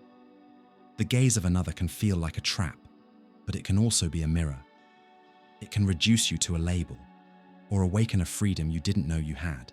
The presence of others is always double-edged. It threatens you, but it also helps define you. When someone looks at you, you become aware of yourself as an object. You realize you're being seen, judged, interpreted. That can be uncomfortable, but at the same time, that gaze confirms that you exist. Existence is not a solitary act. It's relational. The self is shaped in tension with the other. Sartre shows us that personal value isn't a fixed possession. It's something we build, negotiate, and even fight for in relationships. You present yourself, protect yourself, hide, adapt, all in response to the presence of others. Your body, your voice, your choices, all take on new meaning when they're perceived. That perception is hard to deal with because it challenges your freedom. Others may try to define you, trap you in an image, limit you. But at the same time, it's only through others that your freedom is tested, resisted, and recognized. Because others see you, you're forced to choose how you'll show up. Man is nothing else but what he makes of himself. Jean-Paul Sartre. Existentialism is a humanism. This means you are fully responsible for yourself. There's no pre-made essence, no preset human nature, no fixed destiny. You create yourself through every choice. And this happens in the real world, where others are also shaping themselves. The value of your existence lies in owning that process with both freedom and responsibility. But that freedom is never lived alone. Sartre acknowledges that we're always in front of others, and that this is a challenge. Others can alienate us, turning us into things, roles, or characters. But they're also the possibility of connection, creative conflict, and mutual recognition. Love, for example, is a space of tension between the desire to be freely chosen and the fear of being possessed. We love when we want someone to choose us freely, but we also want that love to be safe, stable, and permanent. Here's the paradox. We crave the other's freedom, but we also want them to stay with us forever. That paradox isn't something to fix, it's something to live. It shows us that the value of relationships lies in the tension, in the ongoing effort to honor another's freedom without losing our own, to negotiate boundaries, expectations, and identities, to share life without disappearing in the process. Sartre invites us to look at human relationships with clarity. He doesn't romanticize connection. He shows us that there is conflict, misunderstanding, and a constant struggle for recognition. But he also shows that this very tension is where existence reveals itself. We don't just find ourselves in solitude, we find ourselves in our friction with others. I need the other to be who I am. Jean-Paul Sartre. This line captures the heart of Sartre's ethics, into subjectivity. The awareness that we are not alone in the world and that our actions always affect and are affected by others. In this light, to be free doesn't mean ignoring others, but choosing with responsibility in front of them. Bad faith, one of Sartre's key ideas, shows up when we try to escape this responsibility, when we pretend to be a fixed thing, a static identity, a victim of fate, when we hide behind roles, beliefs, or excuses to avoid facing the freedom of being. And in doing so, we also betray others, treating them as objects. For Sartre, personal value comes from embracing yourself as freedom and letting others be free too.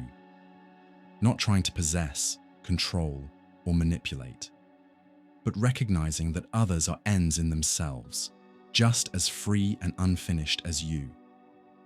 Ethical living means both people seeing each other as subjects. This kind of recognition isn't easy. It takes listening, courage, and openness. It means enduring the discomfort of being seen and still responding with authenticity. It means realizing that your identity is always a work in progress. Your own project, yes, but shaped in a shared world. You have value when you don't run from yourself, and when you recognize that others are imperfect but necessary mirrors. When you let yourself be affected without being ruled. When you offer your presence without invading. When you understand that, deep down, being for others is a vital part of being for yourself. In the end, existence is a shared drama, and you are not alone on the stage. Every move you make is seen, interpreted, and met with a response. Your value lies not only in what you do for yourself, but in how you show up in the eyes of others, with freedom, truth, and responsibility. You are not complete on your own. Your identity isn't some isolated island or a fixed set of traits. For the philosopher Martin Buber, you truly become someone through your encounters with others. And if that encounter is real, authentic, it reveals something that no amount of solitary self-reflection ever could: the truth of your existence as relationship.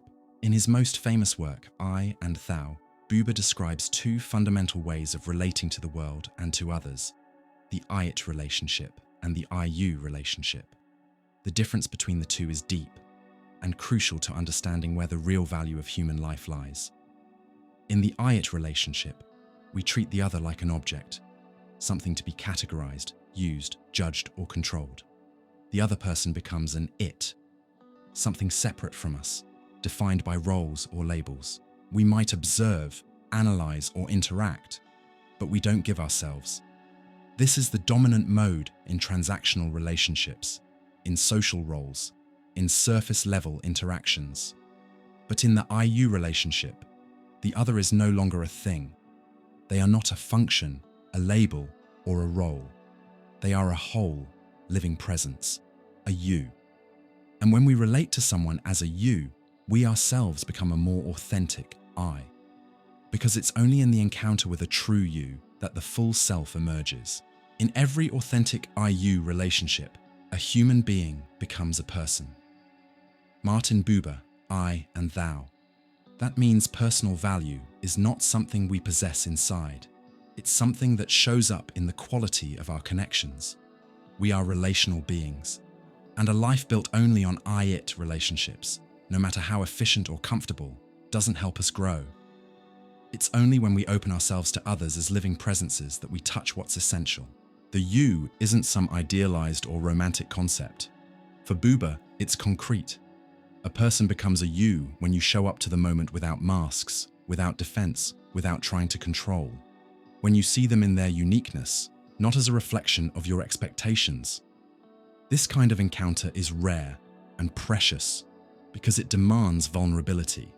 It asks that you show up not just as a role, teacher, student, parent, boss, but as a human being. That you listen not just to words, but to presence. That you're willing to be changed by the relationship. Buber doesn't deny the value of the it world. We live in it. We need it. We need to plan, organize, manage. But a life that only operates this way, without space for the you, becomes hollow. Humans turn into machines, performance stats, numbers, ethics disappear. The soul begins to dry up. Everything depends on the encounter. Martin Buber. That simple sentence is revolutionary because it forces us to rethink how we live with others. Do we truly meet people? Or do we just use them, avoid them, interpret them?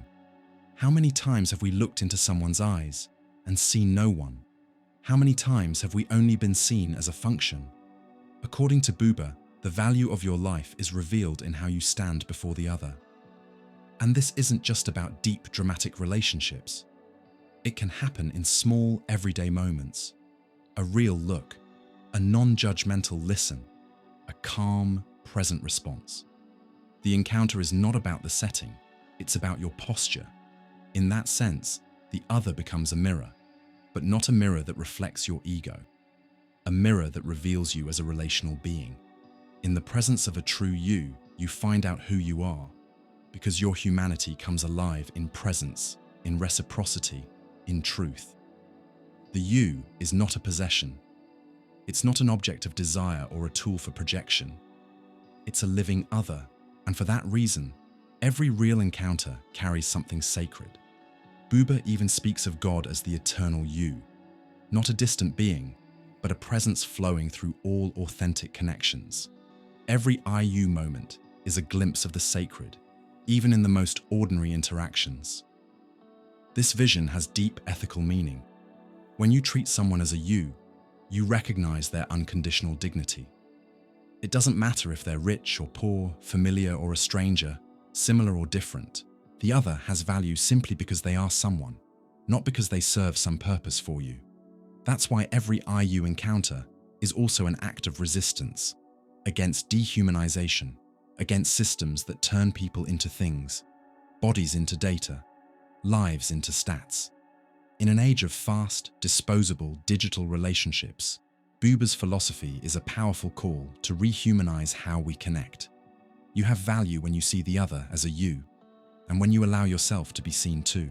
When you drop the masks, let go of rigid roles, and stop trying to control everything. When you enter the moment not to get something, but to share presence. When you're willing to be moved, to listen, to recognize, even what is unfamiliar or uncomfortable. This is the space of care, of true empathy, of deep respect. It's not about fusion or losing yourself. It's about connection without ownership, intimacy without invasion, recognition without possession. And in that delicate space of real encounter, life reveals its deepest meaning. In the end, as Buber said, man becomes I through the you. Your value doesn't come from isolated brilliance, but from real connection. Not from being more than others, but from being with others, for real. Imagine if everything around you could be an illusion. The colors, the sounds, the people, even your own body. Imagine that everything you believe to be real might actually be a dream, or some illusion created by a deceptive force. What would be left of you? What would remain of your existence if all your certainties suddenly fell apart? For René Descartes, the father of modern philosophy, it's exactly in this moment of radical doubt that we find the deepest certainty of all. I think, therefore I am. Cogito, ergo sum. It doesn't matter if the world around me is an illusion. If I'm able to doubt, then I'm thinking. And if I'm thinking, then I exist, even if I don't know exactly what I am. This is the root of modern subjectivity. The idea that the value of human life comes from self-awareness, from inner reflection. Descartes broke away from the old tradition that looked for truth outside the self and turned inward. Consciousness, not the body or the world, is the foundation. As long as I am thinking, that is, as long as I am doubting, I am. I exist. That is certain. Meditations on First Philosophy. I think, therefore I am, isn't just a clever phrase. It marks a philosophical revolution. For the first time, the thinking self becomes the starting point of truth and knowledge. Existence is no longer proven through the senses or tradition, but through the direct, inner experience of thought. This idea deeply reshapes how we understand human worth. You're not valuable because you're strong, rich, or successful. You're valuable because you are a conscious being, someone who thinks, who doubts, who reflects. The ability to be aware of yourself, to be a subject, is what sets you apart. This was a major turning point in philosophy. In the Middle Ages, the value of life often came from God, the soul, or cosmic order. With Descartes, the center shifted to the individual. Value isn't something imposed from the outside, it's something born within. And that brings a new kind of responsibility. If you are consciousness, then you must become aware of yourself. But Cartesian thought goes beyond just introspection. It calls us to develop critical thinking, to question appearances and challenge unexamined beliefs. The methodical doubt Descartes proposes isn't destructive skepticism. It's a path to truth through reason. So the value of subjectivity lies in the ability to think for yourself, not to accept something as true just because it was taught or repeated. To examine, to reflect, to seek solid ground. In a world filled with quick opinions and shallow beliefs, this mindset is more relevant than ever. Descartes reminds us, real knowledge begins when we stop repeating and start questioning. And in doing so, we become active participants in our own lives. We're not just passive receivers of the world, we're interpreters, agents, creators of meaning. I am, I exist. is necessarily true every time I state it or conceive it in my mind. Meditations on first philosophy. This self-awareness is also the foundation of freedom, because thinking is the first step toward choosing. When you realize you are a thinking being, you begin to see that you don't just have to react to the world, you can act on it. Subjectivity becomes a source of transformation, but this awareness doesn't come fully formed. It has to be cultivated. It takes silence, attention, and patience. In a world overflowing with noise and distraction, stopping to reflect, to question, to think deeply is almost an act of resistance. And in that effort, your value as a subject grows stronger. Descartes began the modern era, but he also warned us about its risks. When we place thought at the center, there's a danger of isolating ourselves from the body, from others, from the world. That's why later thinkers like Husserl, Heidegger, and Merleau-Ponty worked to reconnect consciousness with lived experience. Still, the heart of Descartes' message remains powerful. Human beings are valuable because they can reflect on themselves, because they can seek truth not through outside authority, but through the clarity of reason, because they can become lucid. And that clarity, that self-awareness, might be the highest form of dignity. When you're conscious of yourself, you can recognize your limits, your illusions, your choices. You can act freely. You can build a life that's not just lived, but truly understood and owned. You matter because you are more than a body, more than a social role, more than a daily routine. You are a thinking being, capable of doubting, questioning, and making clear choices. And that consciousness, even if imperfect, is what makes your existence unique and irreplaceable. Descartes gave us a way of seeing humans as the authors of their own knowledge, the main characters in their own story, the center of their own being. And even though philosophy has moved far beyond his rationalism, his core lesson still stands. The value of life begins when you realize that you think, and because of that, you exist. You're not some isolated being floating through time. You weren't born into a void, and you don't walk through life alone. Your existence is part of something much bigger, the story of humanity. And for the philosopher Georg Wilhelm Friedrich Hegel, that story isn't just a random collection of events, it's the unfolding of freedom. And your value lies in how consciously you take part in that process. Hegel believed that reality has a rational structure. To him, nothing that happens in the world is just random.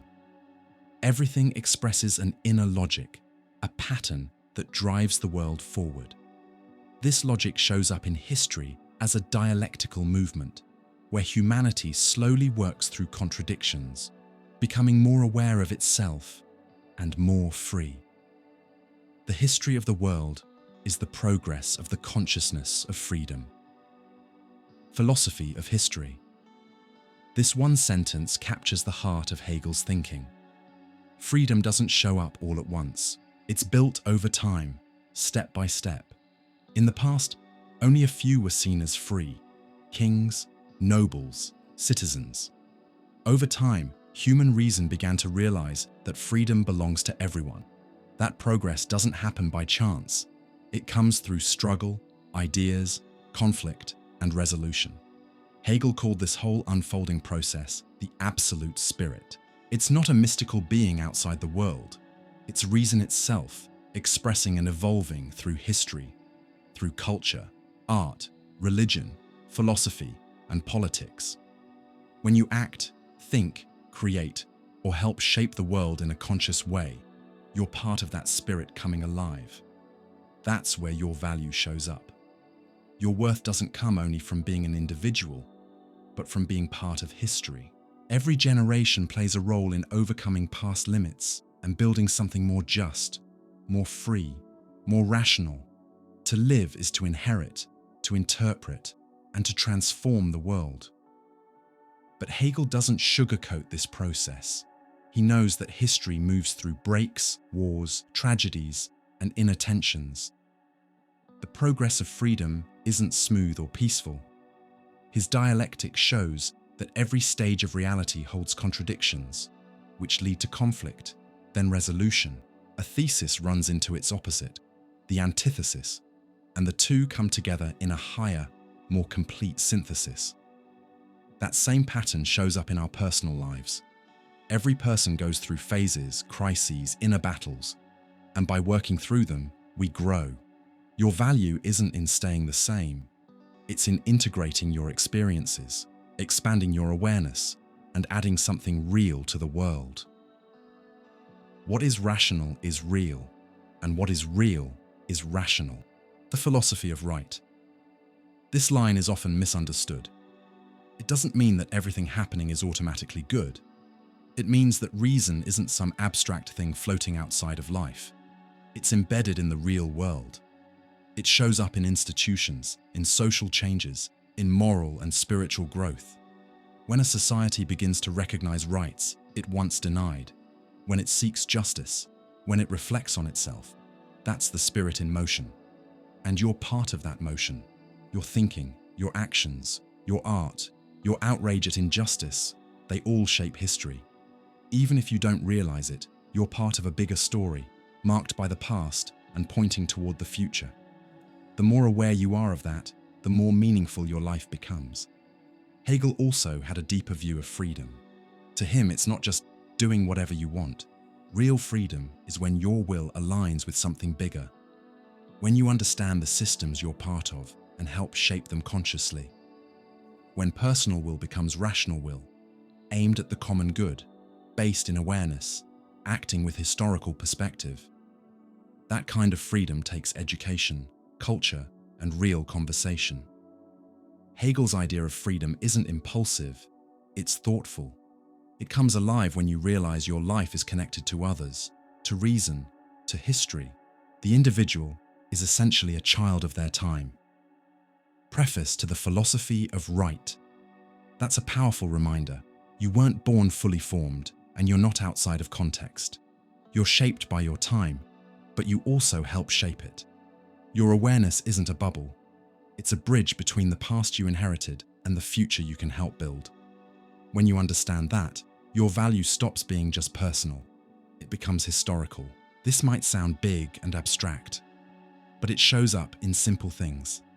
Teaching someone, fighting for justice, creating meaningful art, thinking critically, resisting indifference. All of that is history in action. Every one of those moments is a spark of the spirit coming to life in the world. Hegel invites us to see life as bigger than just personal goals. He calls us to live with historical awareness, with ethical commitment, with rational depth. True value isn't found in isolation. It's found in actively participating in the process of collective freedom. To be free, then, is to know that your life is part of something greater, and to act in line with that truth. It's using your individual voice to serve a world that's trying to wake up, grow, and become more just. It's living as both an instrument and an expression of the spirit, which moves, through us, toward freedom. What makes an idea true? What makes an action meaningful? For the philosophers of pragmatism, like William James and John Dewey, these questions aren't answered in abstract theories, but in the real effects that thoughts and actions have in the world. A belief only matters if it makes a difference. A life only has value if it creates impact. Pragmatism was born in the United States in the late 19th century as a response to dry intellectualism, the kind that debated eternal truths without concern for real life. James and Dewey shifted the focus. Instead of asking whether something is true in itself, they asked, what does this idea do? What does it change? What does it build? The true is simply what it is good to believe. William James, Pragmatism. At first, this might sound strange, but James wasn't saying that anything useful is automatically true. He meant that truth should be measured by its practical effects in everyday life. An idea can be beautiful, logical, and well argued, but if it changes nothing, it's empty. For thought to matter, it has to touch life. In pragmatism, you're not defined by your theories, intentions, or words, but by the impact of what you do and believe in. The value of a person is directly tied to what they bring into action. If your ideas help solve problems, ease pain, or open new possibilities, they're good ideas. If your actions make the world more livable, just, or clear, then they're good actions. This philosophy sees human beings as active participants in shaping reality, not just observers. And it's through that active involvement in life that your value shows itself. Pragmatism is a philosophy of responsibility and action. John Dewey expanded this thinking into education, democracy, and ethics. He believed that thinking is a form of experimenting. That knowledge isn't a pile of facts, but a living, evolving process. For Dewey, knowing meant turning experience into something richer, clearer, and more useful for everyone. Truth is what helps solve a problem. John Dewey, The Quest for Certainty. This focus on real-world problems isn't shallow, it's ethically deep. Dewey knew that real life demands real solutions. For him, democracy was more than a political system. It was a way of life, a constant process of dialogue, participation, and rebuilding society. In that view, the value of a citizen lies in how much they contribute to the collective good. Pragmatism doesn't chase final truths. It accepts uncertainty as part of being human. But instead of freezing us, it offers an experimental mindset. Act, observe the results, adjust, and try again. It's an ethic built on experience, humility, and openness to the unknown. This way of thinking has powerful meaning for your personal life. It pushes you to ask, what purpose do my ideas serve? Who do my choices help? Are my words building something, or just noise? The value of your life, then, lies in how much you improve the world around you, even if that world is just your own small circle. And this is where pragmatism really shines. It values the ordinary. You don't need to change the planet, but you do need to ask, what am I doing today with what I have that makes a difference? An honest conversation, a fair decision, a kind gesture, all of these carry moral weight. Pragmatism also gives us a new way to think about religion, philosophy, or morality. Instead of debating whether ideas are absolutely true, it asks, do they help us live better? Do they ease suffering? Do they encourage cooperation, dialogue, and hope? William James believed a belief's value lies in its vital strength, its power to move, inspire, and act. For him, faith, whether in God, justice, or freedom, is valid if it produces real good in the world. A belief that paralyzes, excludes, or oppresses is worthless, even if it sounds logical. In today's world, full of empty theories and endless debates, this philosophy is more relevant than ever. Pragmatism brings us back to solid ground. How can we live well, right here and now, with responsibility? How can we create thinking that's a tool, not just decoration? By placing lived experience at the center, pragmatism also invites us to be authentic. Your value doesn't come from repeating what's in the books. It comes from thinking for yourself, feeling with your own body, and acting with awareness. It's a hands-on, lived-out, deeply human way of being. Pragmatism also reminds us that value is dynamic. What works today might not work tomorrow. What's helpful in one context might be harmful in another.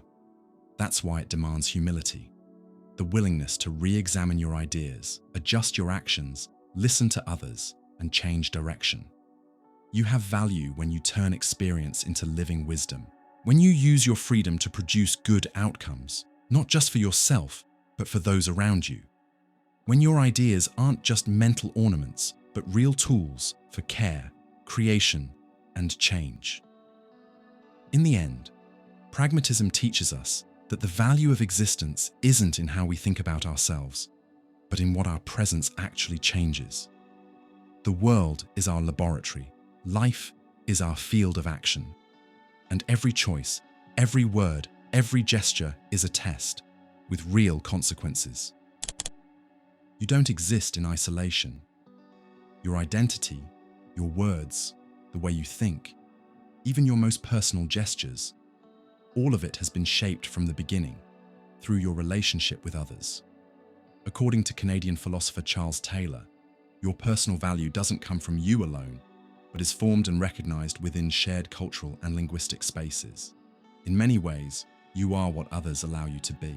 This idea challenges the modern view of the autonomous individual, someone completely self-contained and independent of the world around them. Taylor offers a deeper, more relational perspective on identity. We become who we are in the mirror of mutual recognition. Without that recognition, our identity weakens, our dignity fades, and our sense of value becomes unclear. My identity is crucially dependent on my dialogue with others. Charles Taylor, Sources of the Self for Taylor, being recognized is a basic human need, and this goes beyond personal relationships. It includes the social and political spheres as well. When someone is ignored, mocked, or denied in their culture, language, or way of life, it's not just social exclusion. Their dignity is being violated. Recognition is the ground where personal value grows, but recognition isn't flattery or passive acceptance. To recognize someone means to take them seriously, to listen to them within their own frame of meaning, and to understand that their experience is rooted in a specific way of seeing and living in the world, culturally, historically, and linguistically. Language, in this sense, isn't just a tool for expression. It's the space where the self takes shape. You learn to feel, to want, to think, to imagine, through a shared vocabulary. The words we use to talk about love, fear, honor, shame, freedom, or justice come from the culture we live in, and those words shape what we're even capable of being.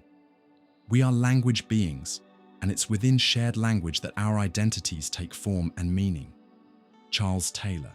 This means you only become fully human through your conversation with others, and that conversation isn't just verbal, it's symbolic, emotional, institutional. It happens in collective stories, in social practices, in rituals, in art, in memory. We are beings of interpretation, and we interpret ourselves through what our culture offers us. Taylor argues that identity is always situated. That means it develops within traditions, communities, and moral frameworks. There is no identity without context. That's why there's no such thing as full neutrality. Every human being is immersed in shared, inherited meanings. Denying that, or trying to erase someone else's culture, is a form of symbolic domination. This is the core of what Taylor calls the politics of recognition. In diverse societies, with cultural, religious, ethnic, and sexual differences, it's not enough to guarantee equal legal rights. We also need to make sure that different voices, memories, and ways of life are respected and seen as legitimate. Dignity comes not only from legal equality, but from symbolic respect. The absence of recognition leads to invisibility, marginalization, and resentment. Entire groups can start to feel like they don't belong, like their experiences don't matter, like their existence has no value. This isn't just about self-esteem, it's about justice. At this point, Taylor connects with other philosophers of recognition, like Axel Honneth, who also see the fight for recognition as one of the key forces of ethical life. Human beings need to be seen, heard, and embraced, not as copies of some abstract ideal, but as unique individuals in a specific context. But Taylor isn't promoting relativism. He's not saying everything goes or that all cultures are beyond question. Recognition requires real dialogue, not isolation. He calls for a way of living that respects differences while also allowing for mutual openness, mutual critique, and shared responsibility. True recognition only happens when people actively engage with one another. This has big implications for personal value. You matter, not just because you assert your identity on your own, but because your identity is confirmed, supported, and expanded through social and cultural relationships. At the same time, you add value to others when you recognize them, when you affirm their right to be, to speak, to exist. In other words, dignity is co-created, and that happens through language, in the words we choose, the stories we tell, the voices we hear. When we recognize others with empathy and respect, we affirm our own humanity too. To withhold recognition is to wound someone at the core of who they are. Charles Taylor. multiculturalism, examining the politics of recognition. This perspective is more urgent than ever in today's world of polarization, exclusion, and identity conflicts. Taylor invites us to rebuild the space for listening, mutual understanding, and symbolic hospitality. To be fair, today means being able to recognize the dignity of the other, and also standing up for your own. Your value, then, lies in living in a way that both sees and is seen. In staying true to your culture, while remaining open to dialogue with others. In being someone who expresses their identity with authenticity, and is also changed through contact with new languages, new worlds, and new ways of seeing. Because in the end, as Taylor reminds us, identity is always relational, and it's only in the honest eyes of another that we truly discover who we are. Have you ever stopped to think that the way we talk about the world, the words we use, the ideas we repeat, isn't neutral? That behind language, there's power. For Michel Foucault, one of the most influential thinkers of the 20th century, there's no such thing as an innocent statement. Language is, above all, a tool of power that shapes who we are and who we're allowed to be. The value you hold in society, your identity, your visibility, even your sanity, is deeply shaped by dominant discourses. In other words, by the systems of knowledge that define what's true, what's normal, and what's acceptable. Foucault warns us, we are shaped by these discourses just as much as we shape them. Truth is of this world. It is produced by multiple forms of constraint. Hi, Michel Foucault, Truth and Power. That statement breaks the idea that truth is pure, objective, or unchanging. For Foucault, what a society sees as truth is always the result of power dynamics, and those truths determine what is seen as valuable and who is allowed to have value. For example, in certain eras, medical discourse defined which bodies were healthy, which behaviors were normal, which desires were acceptable. Medicine didn't just heal, it set the standard. Anyone outside the norm was labeled sick, deviant, less than. The same applies to religious, legal, and educational systems. School doesn't just teach, it disciplines. Justice doesn't just protect, it punishes and labels. Religion doesn't just guide, it regulates what's acceptable. In all these areas, language functions as a tool of power. It decides what can be said and who gets to say it. That means a person's value in society is built within these systems of speech and meaning. You might be seen as respectable, smart, worthy, or dangerous, problematic, invisible, depending on the dominant narratives of your time. Your value isn't just in who you are, but in how you're described, and who controls those descriptions. Who decides what's visible, what's heard, what's respected? Foucault shows that power isn't just held by kings or big institutions, it's everywhere.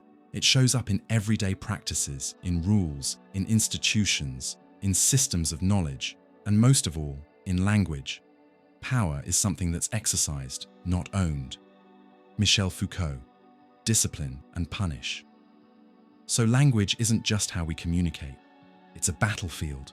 We fight for the right to name, to define, to tell stories. We fight over which voices get heard and which get silenced. And it's through this fight that society's values are built, protected, or challenged. This has real impact on our personal identity. When you internalize certain messages, I'm not good enough, I don't belong, I'm dangerous, you may be repeating power structures that go far beyond you. Foucault urges us to question those messages, to ask, who taught me this about myself? Why? In whose interest? But he doesn't stop at critique. Foucault believes that once we understand how these messages work, we can resist. We can reshape meaning, create new ways of speaking and being. We can break the invisible chains that traditional language has placed on us and invent new ways to live. Where there is power, there is resistance. Michel Foucault, The History of Sexuality. And that resistance begins with language, with calling yourself something different, with creating new narratives, with pushing back against the dominant vocabulary. Think of feminist or anti-racist movements. They all involve rewriting the story. Fighting for rights means fighting for the right to speak and to be spoken of differently.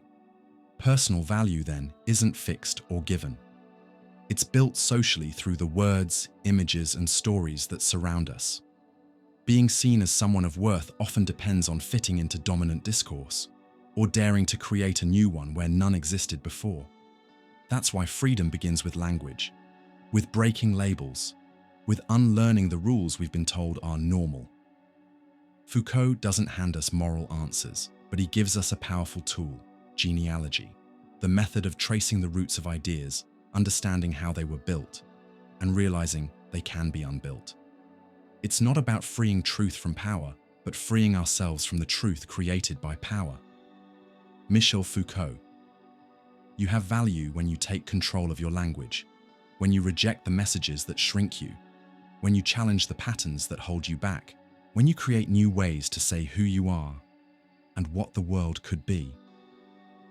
In a society that tries to fit everything into ready-made labels, Foucault reminds us, meaning is always up for debate. And real freedom might not come from repeating what's already been said, but from saying what was never allowed. In the end, the key question isn't, who am I, but how was I shaped into the person I am? And the answer isn't found just within you. It lives in the systems of knowledge and power that helped shape you. Seeing them clearly is the first step to change.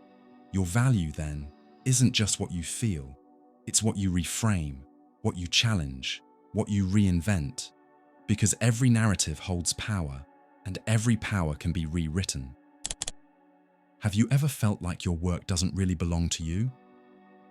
That even when you give your best, what you create feels distant, empty, or meaningless? That feeling has a name in Karl Marx's philosophy, alienation. And for Marx, it's through alienated labor that the capitalist system distorts human value. Work, by nature, should be an expression of our humanity. By transforming the world around us, we transform ourselves. When you cook, sculpt, care for someone, write, plant, or build, you're leaving your mark on the world. You're expressing yourself as a creative and productive being.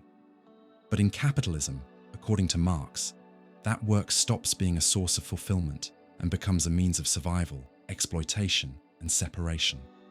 What should be rewarding turns into suffering. What should be creative becomes alienating. The more the worker produces, the poorer he becomes. Karl Marx, Economic and Philosophical Manuscripts. How does that happen? Marx explains that in capitalism, the worker doesn't own the tools or the results of their labor. They sell their labor in exchange for a wage, but they don't choose what to make, how to make it, or who it's for. The result? What they create ends up working against them and belongs to someone else. That's alienation from the product. What you make isn't yours. You don't see yourself in it. The product doesn't carry your face, your story, or your intention. It's sold, profited off, and accumulated. And you, as the creator, are erased. But the alienation goes even deeper. In this system, the act of working itself becomes something strange. There's no joy, no freedom, no creativity. Work becomes routine, pressure, boredom, competition. This is what Marx calls alienation from the act of working. Instead of a vital activity, work becomes a daily burden. And the cost is high. People become disconnected from their own essence. For Marx, our essence is to be active, to shape the world with intention and awareness. But under capitalism, most people live only to work, and work only to survive. Life becomes just a means, not a meaningful end.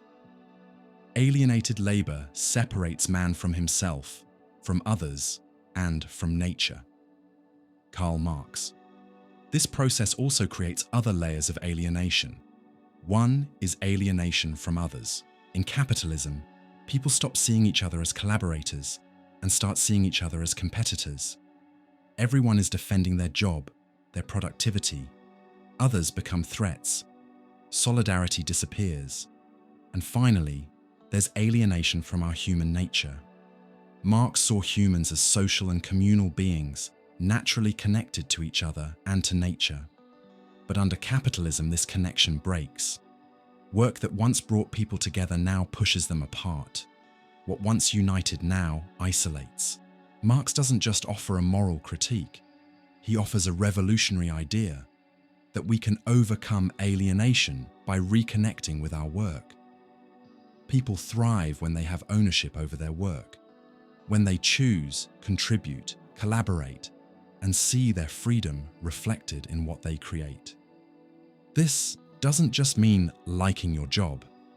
It means living in a society where work is not forced, but creative, where the worker is not just a tool for profit, but a real participant, where the outcome of your labor doesn't exclude you, it represents you. It's a radical vision and deeply human. Marx believed capitalism doesn't just exploit people financially, it dehumanizes them.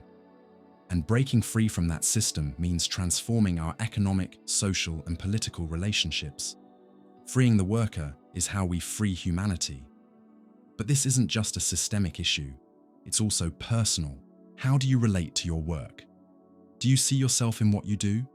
Do you feel useful, creative, involved, or just stuck in survival mode? How many people today feel exhausted, anxious, and worthless because they've lost the meaning in what they do? Rediscovering personal value is also a political act. It means demanding the right to be the author of what you produce. It means pushing for fair conditions, time to create, space to speak, and the freedom to decide. It means reclaiming work as a form of life, not a denial of it. Man only fulfills himself as a free being in non-alienated labor. Karl Marx. Marx didn't romanticize work. He knew it involved struggle, effort, and conflict. But he also believed that in its free form, work could be joyful, world-building, and a source of human connection. Human value, then, isn't about how much money you make. It's about how much life is expressed in what you create.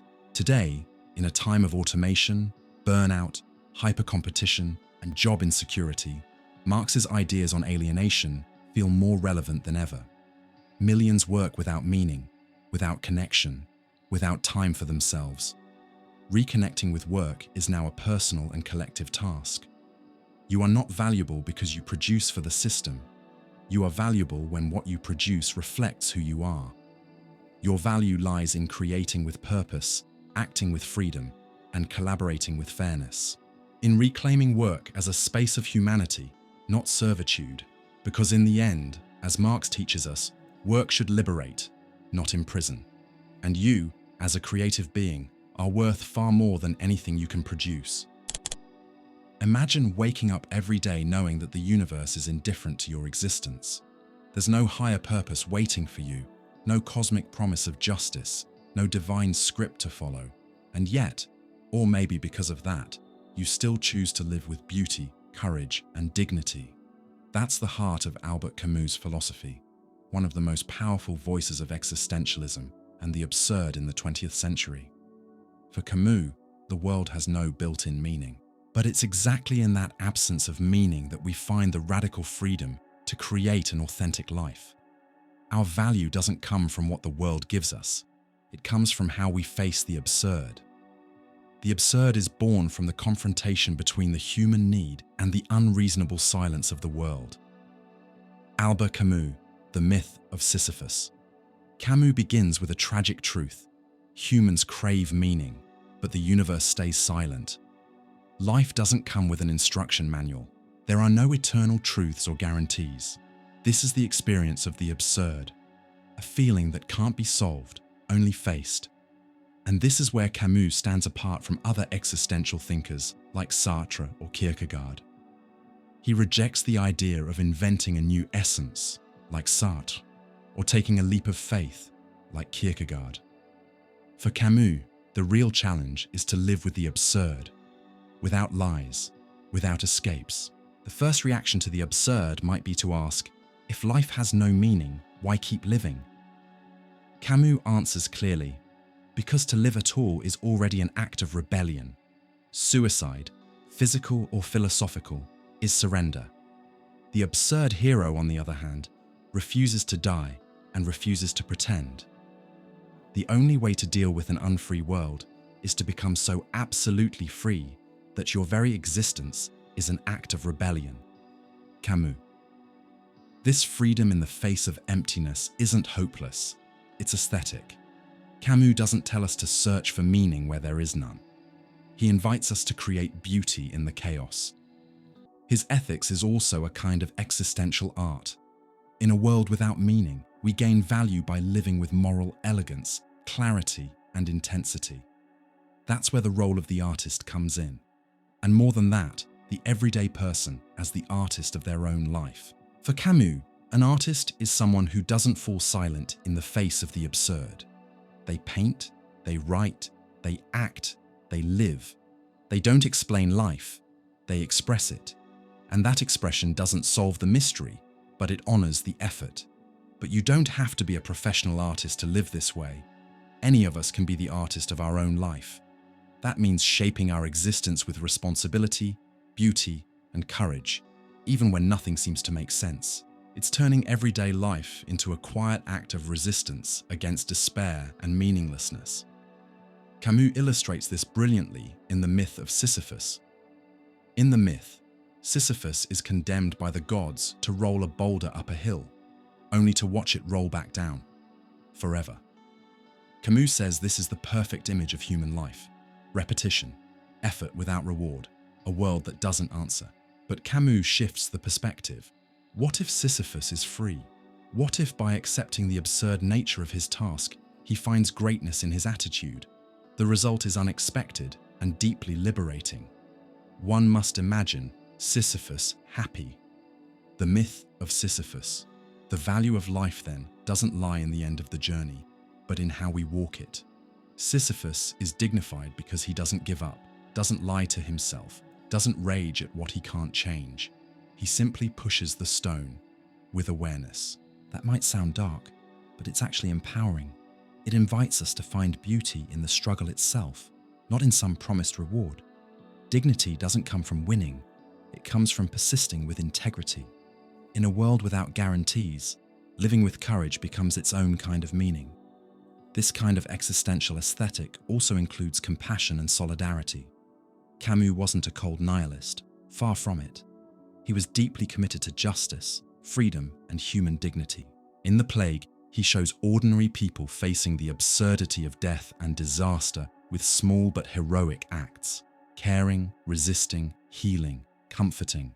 It's not about saving the world, it's about staying human in the middle of inhumanity. For Camus, your personal value grows when you choose not to become indifferent. Even knowing death is coming, even knowing the world offers no answers, you keep showing up with clarity and compassion. This is the path of tragic beauty. The beauty of someone who knows time is short, but still chooses to care. Who knows life is fragile, but still decides to resist. Who accepts the limits, but doesn't let them erase their courage. In times of crisis, when meaning seems lost and confusion takes over, Camus' philosophy reminds us that human dignity doesn't rely on certainty, it relies on choice. And every honest action, every just word, every thoughtful gesture is a quiet stand against the absurd. You have value, not because the universe gave you some eternal meaning, but because you can respond to its silence with your own voice. You can live like someone who's sculpting time, like someone who knows life has no built-in meaning, and still insists on living with style, compassion, and truth. In the end, as Camus wrote, real generosity toward the future lies in giving all to the present. And that's enough. Have you ever felt tired of trying to control everything? Of fighting against things you just can't change? Of forcing a path that never seems to open? If so, maybe you're ready to hear the wisdom of Zhuangzi, one of the great Taoist thinkers, who invites us to let go of rigid effort and move in harmony with the natural flow of life. To Zhuangzi, The universe isn't a machine that needs to be conquered through logic or sheer willpower. It's a living, changing flow, the Tao. And this Tao isn't a god or some specific kind of energy. It's the natural order of things, constantly moving with spontaneity and balance, without being forced. Life is limited, but knowledge is limitless. Pursuing the limitless with the limited leads to exhaustion. Zhuangzi. The big mistake humans make, according to him, is trying to impose rigid control on a world that's constantly changing. We try to hold down what's shifting, define what's fluid, and judge everything with absolute standards. Instead, Zhuangzi offers another way to live. Follow the Tao like a fish swims with the current, or like bamboo bends in the wind, without breaking. This harmony isn't passivity. It's not blind resignation. It's deep wisdom, knowing when to act and when to let go, when to press forward and when to pull back, when it's time to do something and when it's time to simply allow. It's a way of living with awareness, sensitivity, and flexibility, not with anxiety, rigidity, or control. In the West, we often tie personal value to willpower, heroic struggle, and accomplishment. But for Zhuangzi, real value is found in the ease of someone who knows how to flow, someone who acts in line with their nature and with the nature of things, without artificial resistance. The perfect man has no self, the wise man has no achievements, the saint has no fame. And Zhuangzi. That idea might sound strange, but it offers a powerful kind of freedom. Zhuangzi shows us that we don't have to spend our lives chasing validation, prestige, or control. We can simply be, and that's enough. Your value doesn't need to be proven to the world. It shows itself through the peace of someone who's okay with being who they are. To express this, Zhuangzi used stories and poetic images. One of the most famous is the man who dreams he's a butterfly. And when he wakes, he no longer knows if he's a man who dreamed of being a butterfly or a butterfly dreaming of being a man. The lesson isn't about confusing dream and reality. It's about understanding that identity is fluid, that life isn't fixed. Another famous example is the butcher who cuts meat so effortlessly that his knife never goes dull. He doesn't force the cut. He follows the natural spaces between the bones. He doesn't fight the meat, he understands it. That's the image of the wise person, acting without excessive effort because they're in tune with the Tao. This idea reflects the core principle of Taoism, Wu Wei, often translated as non-action, but not in the sense of doing nothing. It means effortless action, doing what needs to be done without fighting the current of reality, like sailing with the wind instead of rowing against it. Zhuangzi encourages us to let go of fixed identities, rigid roles, and black and white thinking. He once asked, "Who really knows what a fish knows? You or the fish?" That question breaks down the arrogance of the rational mind and invites us into the humility of realizing that life is bigger than our definitions. So real value doesn't come from dominating the world. It comes from being part of it. It comes from living naturally, embracing impermanence, chance, and diversity. To Zhuangzi, rigidity is a sign of ignorance, and lightness is a sign of wisdom. This doesn't mean ignoring suffering. Zhuangzi wasn't naive. He knew about pain, death, and injustice. But his response wasn't to add more pain through pointless resistance. In one story, he describes a man who loses his wife, mourns, and then smiles again. The message isn't heartlessness. It's understanding that everything changes, and resisting what's already happened only keeps us stuck. The true man breathes from his heels. Zhuangzi. This metaphor speaks to deep, full-body presence, not just thinking, but being. Living with the Tao means living as a whole being, not just as a mind. It's being present with your body, your intuition, your silence, not just logic and effort. In a time of constant control, endless productivity, and relentless self-pressure, Zhuangzi's philosophy is a gentle but powerful remedy.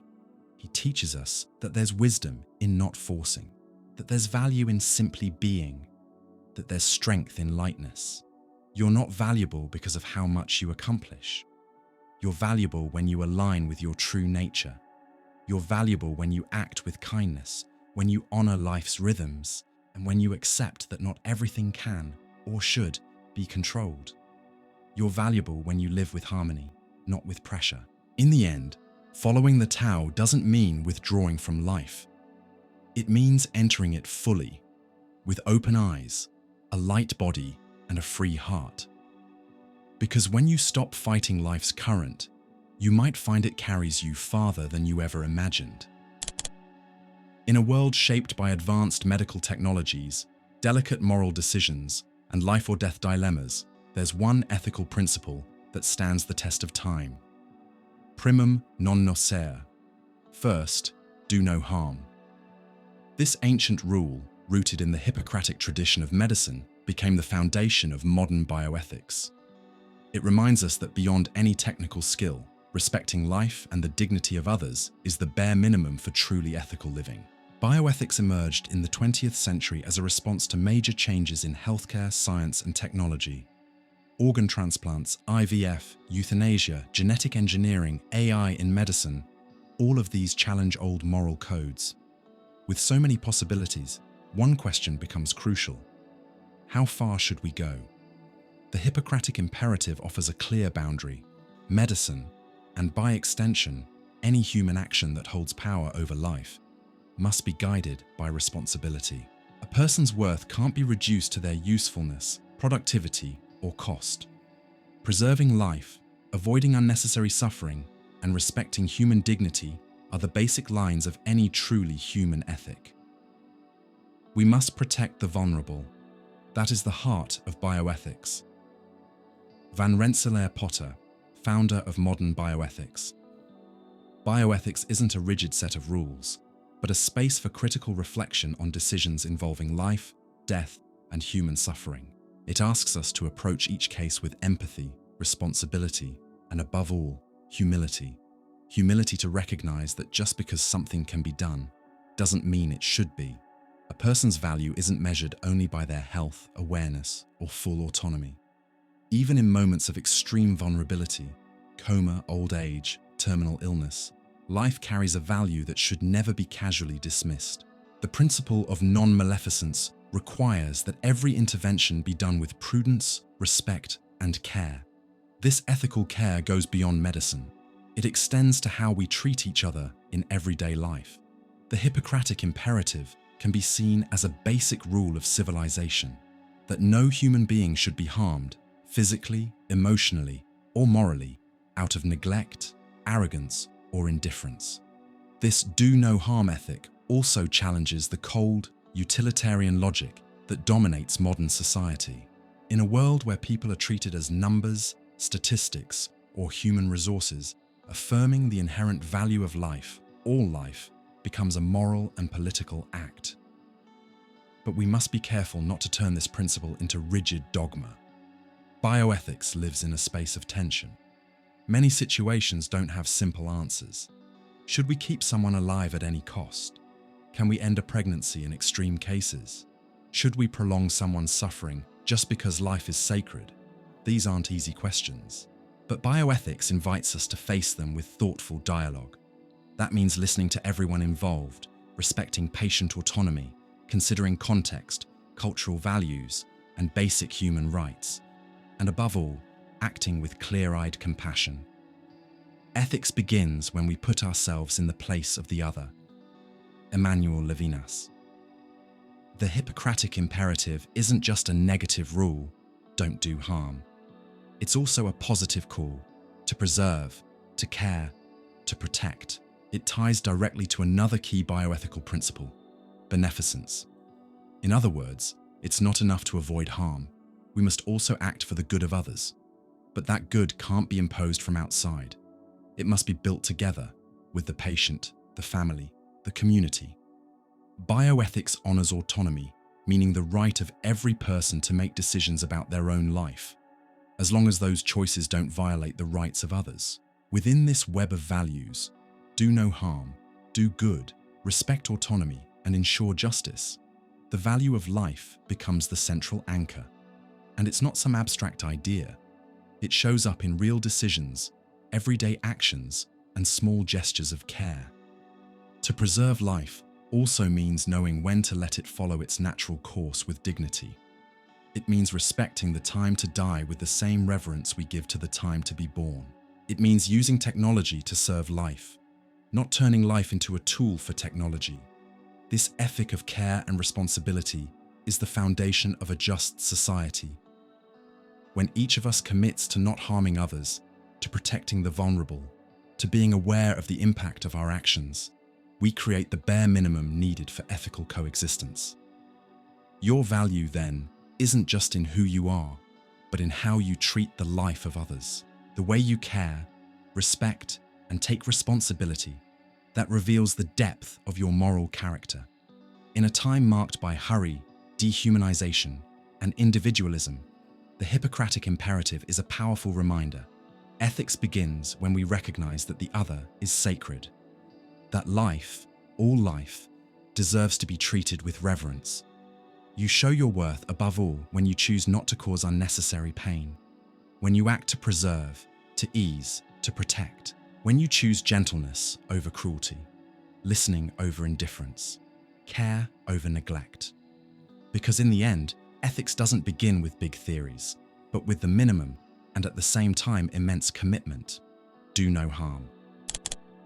Thank you so much for making it this far and reflecting with me on the value of existence through so many different philosophical perspectives. If any of these ideas touched you, sparked a question, or opened up a new way of seeing life, then this journey was already worth it. If you believe more people need to hear this, share this video with someone who's also searching for meaning, courage, and awareness in how they live. Don't forget to like the video, leave a comment below about which lesson impacted you the most, and most importantly, subscribe to the channel so we can keep exploring the questions that truly matter. Philosophy doesn't end here. We've got many more videos to help you think deeper, feel more clearly, and live more fully. So stick around and dive into the next reflections. See you in the next video. And may you keep moving forward with clarity, freedom, and dignity, even in the face of life's great mystery.